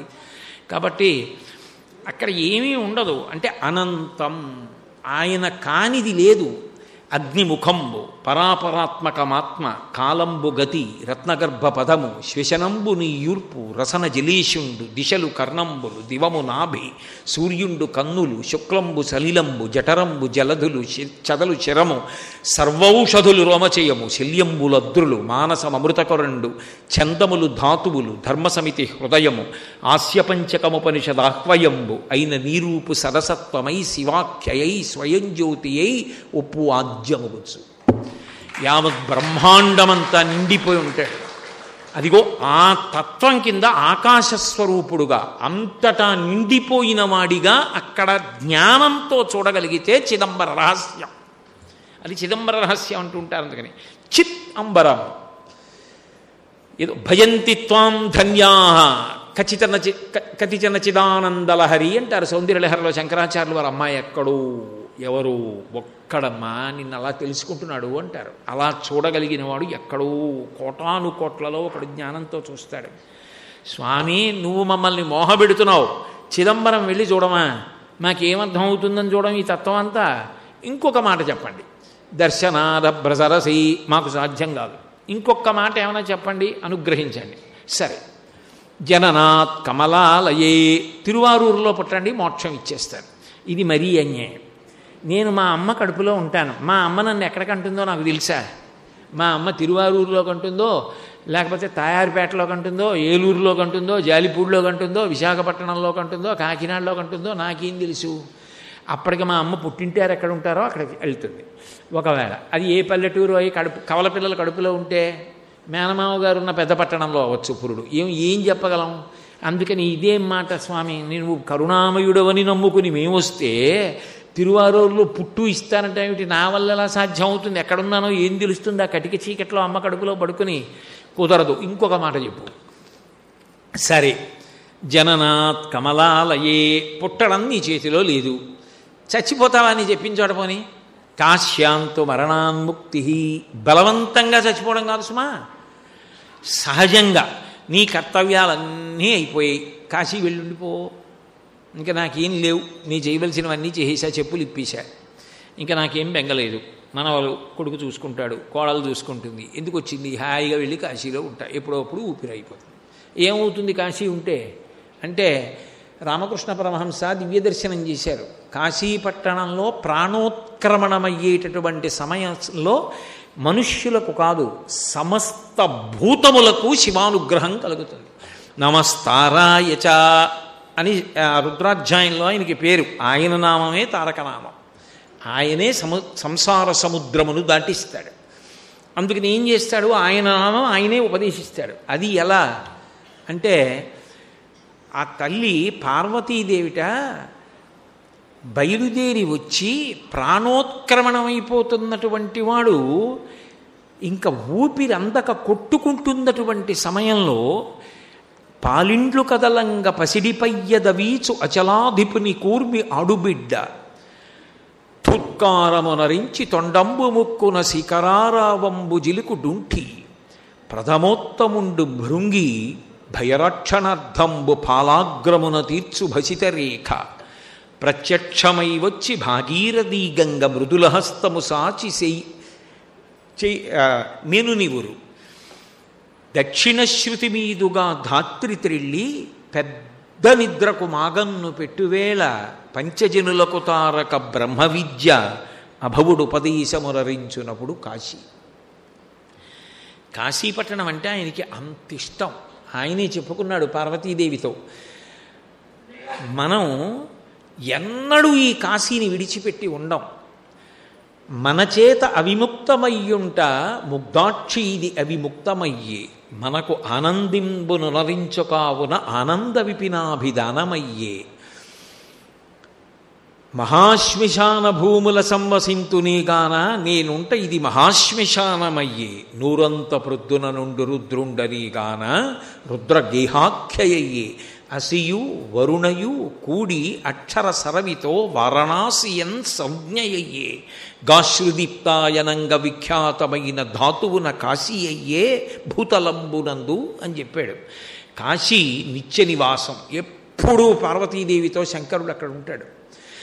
అందుకని ఆ ప్రాణోత్క్రమణం అవుతూ చెమటలు పట్టేసి ఊపిరందక మనసు ఇంద్రియముల యొక్క శక్తులు వెనక్కి లాగేస్తుంది. కళ్ళు చూడవు, చెవులకి వినపడదు, ముక్కు వాసన చెప్పదు, ఊపిరి అందదు, చెమట. కొడుకేదో అంటూ ఉంటాడు, వినపడదు, పడుకోబెట్టేస్తుంటారు చాప మీద, బయట పడుకోబెట్టండి అంటారు, అదొక భయం. అటువంటి సమయంలో తులసి నీళ్లు పోస్తాడు, గుటకపడదు, ఎదురుగుండా భటులు. అంతటి భయంకర వేళ పాలిండ్లు కదలంగ పసిడిపయ్యదవీచు అచలాధిపుని కూర్మి ఆడుబిడ్డ పార్వతీదేవి వచ్చి విసినికర్రతో కాదుట, తన పవిట కొంగుతో విసురుతుందిట. అమ్మవారిని చూస్తూ తన్మయత్వంతో జగదంబ మా అమ్మ శ్రీమాత అని శాంతి పొందుతట. అచలాధిపుని కూర్మి ఆడుబిడ్డ ధుత్కారమునరించి తొండంబు ముక్కున శిఖరారావంబు జిలుకు డుంఠి. ఏనుక్కి 8 ప్రదేశముల నుంచి మదజలం కారుతుంది అని. ఆ దుంఠి గణపతి ఆ మదజలం తడిగా ఉంటుంది, సువాసనతో ఉంటుంది, అందుకే తుమ్మెదలు వాలుతూ ఉంటాయి. దాన్ని తొండం చివరి భాగంతో ముక్కు దగ్గర చిమ్ముతూ ఉపశాంతి కల్పిస్తాట. డుంఠి గణపతి బయలుదేరి వచ్చి కంఠవేది మీద చంద్రవంక ఉండి ఎడం పక్కకి తొండం తిరిగితే డుంఠి గణపతి అంటారు. కాశీపట్టణంలో ఉంటాడు అని వచ్చి ఆయన ధుత్కారమునరించి తొండంబు ముక్కున శిఖరారావంబు జిలుకు డుంఠి ప్రథమోత్తముండు భృంగి భయరక్షణార్థంబు పాలాగ్రమున తీర్చు భసిత రేఖ. భయపడకురా అని 3 కాళ్లతో ఉంటాడు భృంగి. భృంగిచ్ఛా నటనోత్కట కరిమదగ్రాహీ స్ఫురన్మాధవ అంటారు శంకరాచార్యులు వారు. ఆ భృంగి ఎంత వశపడతాడంటే సేవకుల్ని కూడా అంత ప్రేమిస్తాడట శంకరుడు. అది యజమాని అంటే. చండీశ్వరుడు నిజానికి శివకుటుంబంలో సభ్యుడు కాడు, మనందరిలా పుట్టిన నరుడు. కానీ ఆయన ప్రేమ చూసి ఏ స్థానం ఇచ్చాడంటే, తను తినగా మిగిలినది తన కడుపున పుట్టిన బిడ్డలు కానీ కట్టుకున్న ఇల్లాలు కానీ తినడానికి వీల్లేదు, చండీశ్వరుడు తినాలని నియమం పెట్టాడు. అందుకే శంకరాచార్యులు వారు సౌందర్యలహరిలో శ్లోకం చేస్తూ నివృత్యై చండాంశస్త్రిపురహర నిర్మాల్య విముఖై అంటారు. అది చండీశ్వరుడికి వెళ్తుంది. శివాలయంలో ప్రసాదం శివాలయంలో వదిలిపెట్టేయాలి, ఇంటికి పట్టుకెళ్ళకూడదు, అవన్నీ పిచ్చి మాటలు. చండీశ్వరుడికి చిటిక వేసి చూపించాలి. ఆయనకి చెవుడండి అవన్నీ కావు. ఆయన ధ్యానమునందు ఉంటాడు, శివధ్యానంలో. చిటికెల చెండి అని చిటిక వేస్తే కళ్ళు విప్పుతాడు. అంటాడు, స్వామి శివప్రసాదం పట్టుకెడుతున్నాను. పట్టుకెళ్ళు అంటాడు. చండీశ్వరుడికి చెందుతుంది కాబట్టి ఆయనకి చూపించి తీసుకెళ్ళాలి. అందుకే లోపలికి వెళ్ళి ఆయన్ని చూసి బయటకు వస్తున్నప్పుడు చండీశ్వరుడు ఉంటాడు ప్రదక్షిణంలో. నివృత్యై చండాంశస్త్రిపరహర నిర్మాల్య విముఖై. బిడ్డలకి కూడా ఇవాళ అధికారం చండీశ్వరుడికి ఇచ్చాడు. ఒక యజమాని అంటే తన మీద ప్రేమ ఉన్న వాళ్ళని గుర్తించి వాళ్ళ గురించి పరోక్షంలోనైనా అలా చెప్పి మెచ్చుకోవాలి. అంతేగాని ఎప్పుడు నే గొప్పవాడిని కాదు, అంత గొప్పవాళ్ళు నన్ను అనుగమిస్తూ అని చెప్పాలి. అది యజమానికి ఉండవలసిన లక్షణం. అది శివుడు చూపిస్తాడు ఇంటి యజమానిగా ఎలా ఉండాలో. కాబట్టి ఆ భృంగి బయలుదేరి వస్తాట. ఆయన 3 కాళ్లతో ఉంటాడు. చిత్రం ఏంటంటే ఆ భృంగి అంటే ఎంత ఇష్టమో తెలుసా?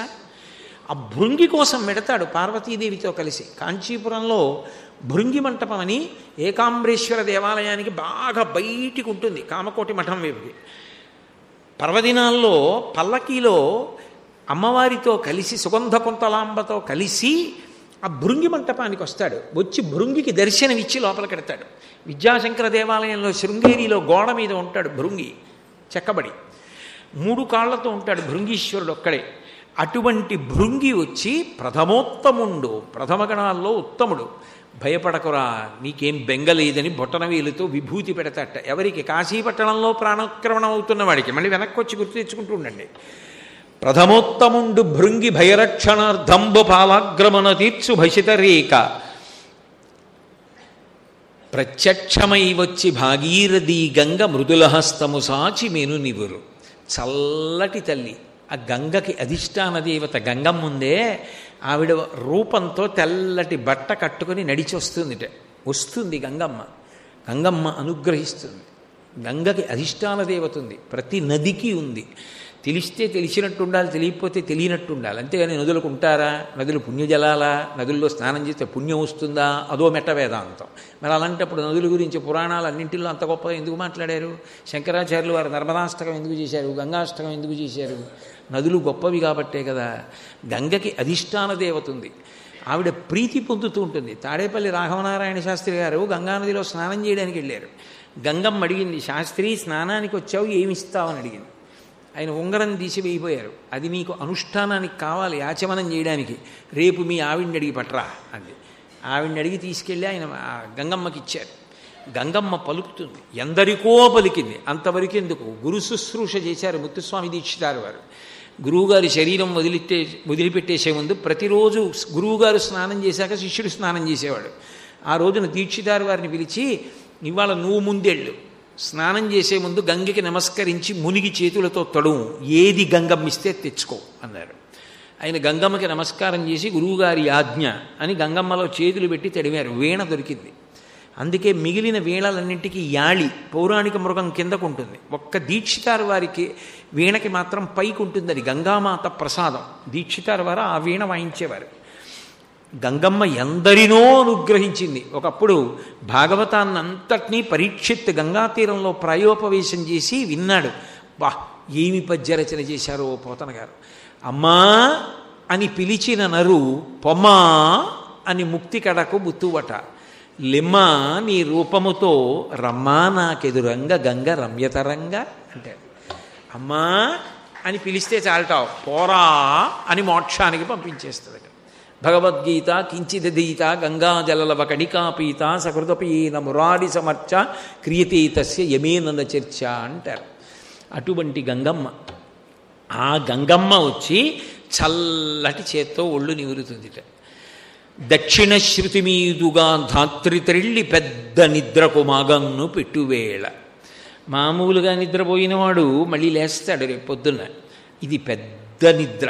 నిద్రపోయే ముందు మాగన్నని కళ్ళిలా ఇలా పడిపోతాయి, మెల్లిగా నిద్రలోకి వెళ్ళిపోతాడు.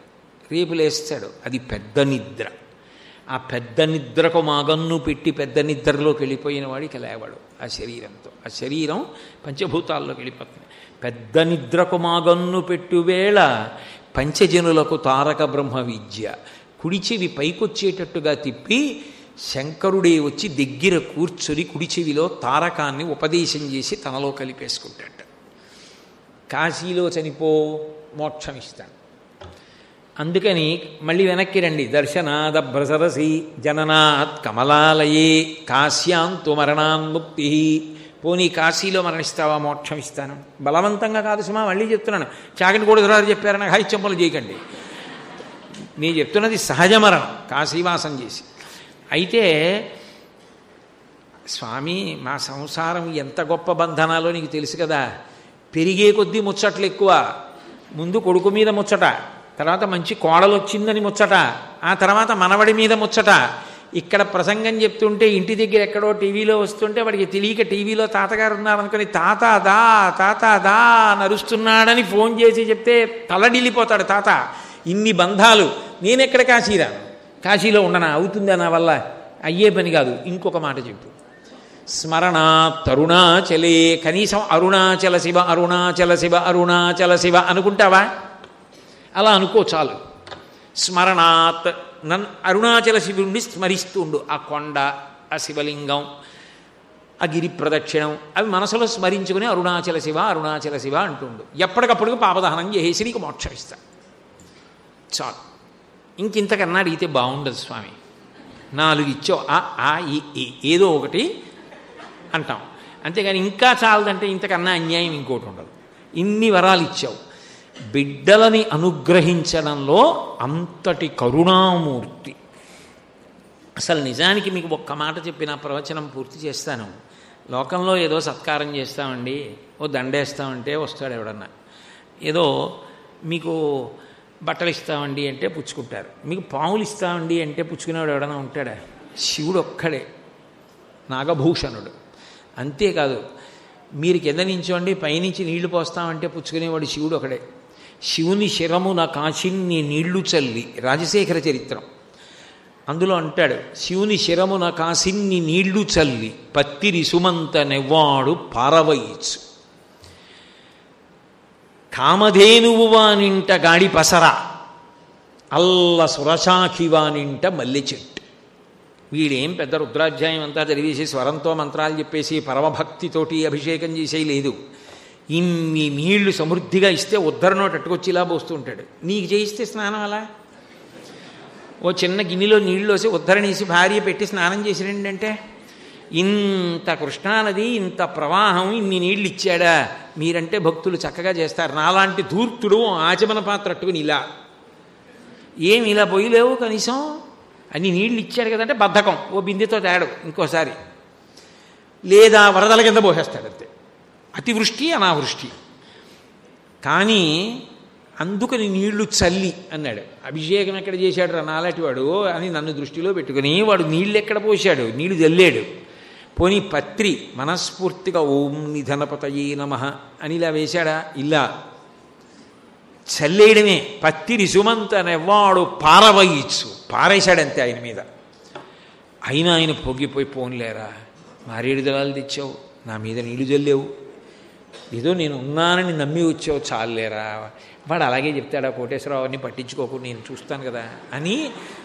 అల్ల కామధేనువు వాడింట గాడిపసర, కామధేనువుని తెచ్చి ఇంట్లో కట్టేస్తాట. అల్ల సురశాఖి వానింట మల్లి చెట్టు, కల్పవృక్షాన్ని తీసుకొచ్చి ఇంట్లో ఏదో మల్లి చెట్టు పాతిరెట్టు పాతేస్తాట. అంత సులభుడు. ఆయనంత ప్రసన్నుడు లోకంలో ఎవరు ఉండరు. భగీరథుడు తపస్సు చేస్తే ఊర్ధ్వబాహు పంచతప మాసాహారో జితేంద్రియ తస్య వర్ష సహస్రాణి ఘోరే తపసి తిష్ఠిత. రామాయణం బాలకాండ. ఆయన చేతులు పైకెత్తి 1000 సంవత్సరముల పాటు 4 వైపులా అగ్నిహోత్రాన్ని పెట్టుకుని సూర్యుణ్ణి చూస్తూ తపస్సు చేస్తే కొన్ని 1000 సంవత్సరముల తర్వాత తస్య వర్ష సహస్రాణి 1000 సంవత్సరముల తర్వాత బ్రహ్మగారు ప్రత్యక్షం అయ్యాడు. మా వంశం నిలబడాలి, తథాస్తు. మా ప్రపితరులు సగర చక్రవర్తి కుమారులు సగరలు బూది కుప్పలై పడిపోయి ఉన్నారు పాతాళలోకంలో. ఆకాశగంగ ప్రవహిస్తే తప్ప వాళ్ళకు ఉద్ధరణ పొందరు. అందుకని ఆకాశగంగని విడిచిపెట్టు, పాతాళలోకానికి తీసుకెడతానన్నాడు. కుదరదు. గంగాయా పతనం రాజన్ పృథివీన సహిష్యతి తాం వై ధారయితుం వీరనాన్యం పశ్యామి శూలినః. ఆకాశగంగ పైనుంచి భూమి మీద పడితే తట్టుకోదు భూమి. భూమికి ఆ శక్తి లేదు, ఆ ధార తట్టుకోగలిగిన స్థితి ఉండదు, దెబ్బతింటుంది భూమి. భూమి ఎవరిది? కపిలాన్ రూపమాస్తాయాధారయత్రణి అనిశంధరాం. కపిల మహర్షి రూపంలో విష్ణువుది, శివుడిది పృథ్వీలింగం. నేనేవండి? శంకరుణ్ణి అడుగు, శంకరుణ్ణి నేను శాసించలేను, ఆయన ఒక్కడే పట్టగలడు గంగ పడుతుంటే. వీరనాన్యం పశ్యామి శూలిన, అన్యులెవరూ పట్టుకోలేరు, ఒక్క శివుడికే చెల్లు. ఆయన్ని ప్రార్థన చేయి, ఆయన పట్టుకుంటానంటే నీ ఇష్టం అన్నాడు. మళ్ళీ శివుడి గురించి తపస్సు చేశాడు. చిత్రం ఏమిటంటే ఇంత పెద్ద తపస్సు అక్కర్లేకపోయింది. ప్రత్యక్షం అవుతూనే ప్రీతస్తేహం నరశ్రేష్ఠ కరిష్యామి తవాప్రియం శిరసా ధారయిష్యామి. నేను వచ్చి ఆ గంగమ్మని పట్టుకుంటాను పద అని వచ్చి హిమవత్ పర్వతంలో నిలబడి కాళ్ళు రెండు దూరంగా పెట్టి పాండురంగల్లాగా నడుం మీద రెండు చేతులు వేసి ఆకాశం వంక చూస్తూ వదిలిపెట్టమన్నాడు గంగని. ఆ పైనుంచి పడుతోంది. సాక ధంచన్మహింగంతుం నశక్నోద్యత్నమాస్థిత నైవ నిర్గమనం లేభే జటామండలబోహిత అంటారు మహర్షి. అహంకరించింది. ఏమిటో పెద్ద డాబుగా నిలబడ్డాడు, ఈడ్చి అవతల పారేస్తాను. పావులతో రాక్షసులతో మొసళ్లతో పడుతున్నప్పుడు శంకరుణ్ణి పెద్ద పట్టుకుంటానంటున్నాడు, ఈడ్చి పాతాళానికి తీసుకెళ్తా అప్పుడు తెలుస్తుంది గంగంటే అనుకుంది. అందరి మనసులలోది తెలుసుకోలేడు. ఓ గంగ అహంకరిస్తోందనుకున్నాడు. జుత్తుముడితో కట్టేశాడు, జటాజూటం పెంచాడు. ఎన్ని వందల సంవత్సరములు పడినా అలాగే ఉంది, చుక్క కిందకి జారలేదు. ఎదురుగుండా నిలబడి చూస్తున్నాడు భగీరథుడు, ఎప్పుడు వస్తుందా అని. ఏది చుక్క రాదు, ఆయన అలా ఉన్నాడు, ఆవిడ పడుతూనే ఉంది, ఆ జటాజూటంలో తిరుగుతూనే ఉంది. శివ, ఆవిడ అహంకారం బాగుంది, మీరు కట్టేయడం బాగుంది, నా పరిస్థితి ఏమిటన్నాడు. ఇప్పుడు వదిలిపెడుతున్నానన్నాడు. అంత నీరు ఒక్కసారి వదిలేడు. వదిలిపెట్టేటప్పటికీ నళిని హ్లాదిని పావని తూర్పు దిక్కుకు వెళ్ళాయి, సీత సింధువు సుచక్షు పశ్చిమ దిక్కుకు వెళ్ళాయి. యతో భగీరథో రాజా తతో గంగా యశస్విని జగామ సరితా శ్రేష్ఠ సర్వపాప ప్రణాశిని. ఎటువైపు భగీరథుడు రథం మీద వెళ్ళిపోతున్నాడో అటువైపు ఏడో పాయ వెళ్ళింది. భగీరథుడి వెంట వెళ్ళింది కాబట్టి భాగీరథి అని పేరు వచ్చింది. ఆవిడ వెళ్ళిపోతుంటే ఆ తీవ్రమైన వేగంతో వెళ్ళిపోతున్నప్పుడు అందులో ఏం మామూలుగా పడిందా? రంగతుంగతరంగ సంఘములతో రంజిల్లు ఘోషంబుతో బంగారంబగు పొంగుతో నురగతో పువ్వాట తుంపర్లతో భంగుల్ సల్పుచు జంగలించుతను అభో భాగము నుండి జారన్ గంగమ్మను దల్చితే శరమునన్ రంజిల్లుతున్ శంకర.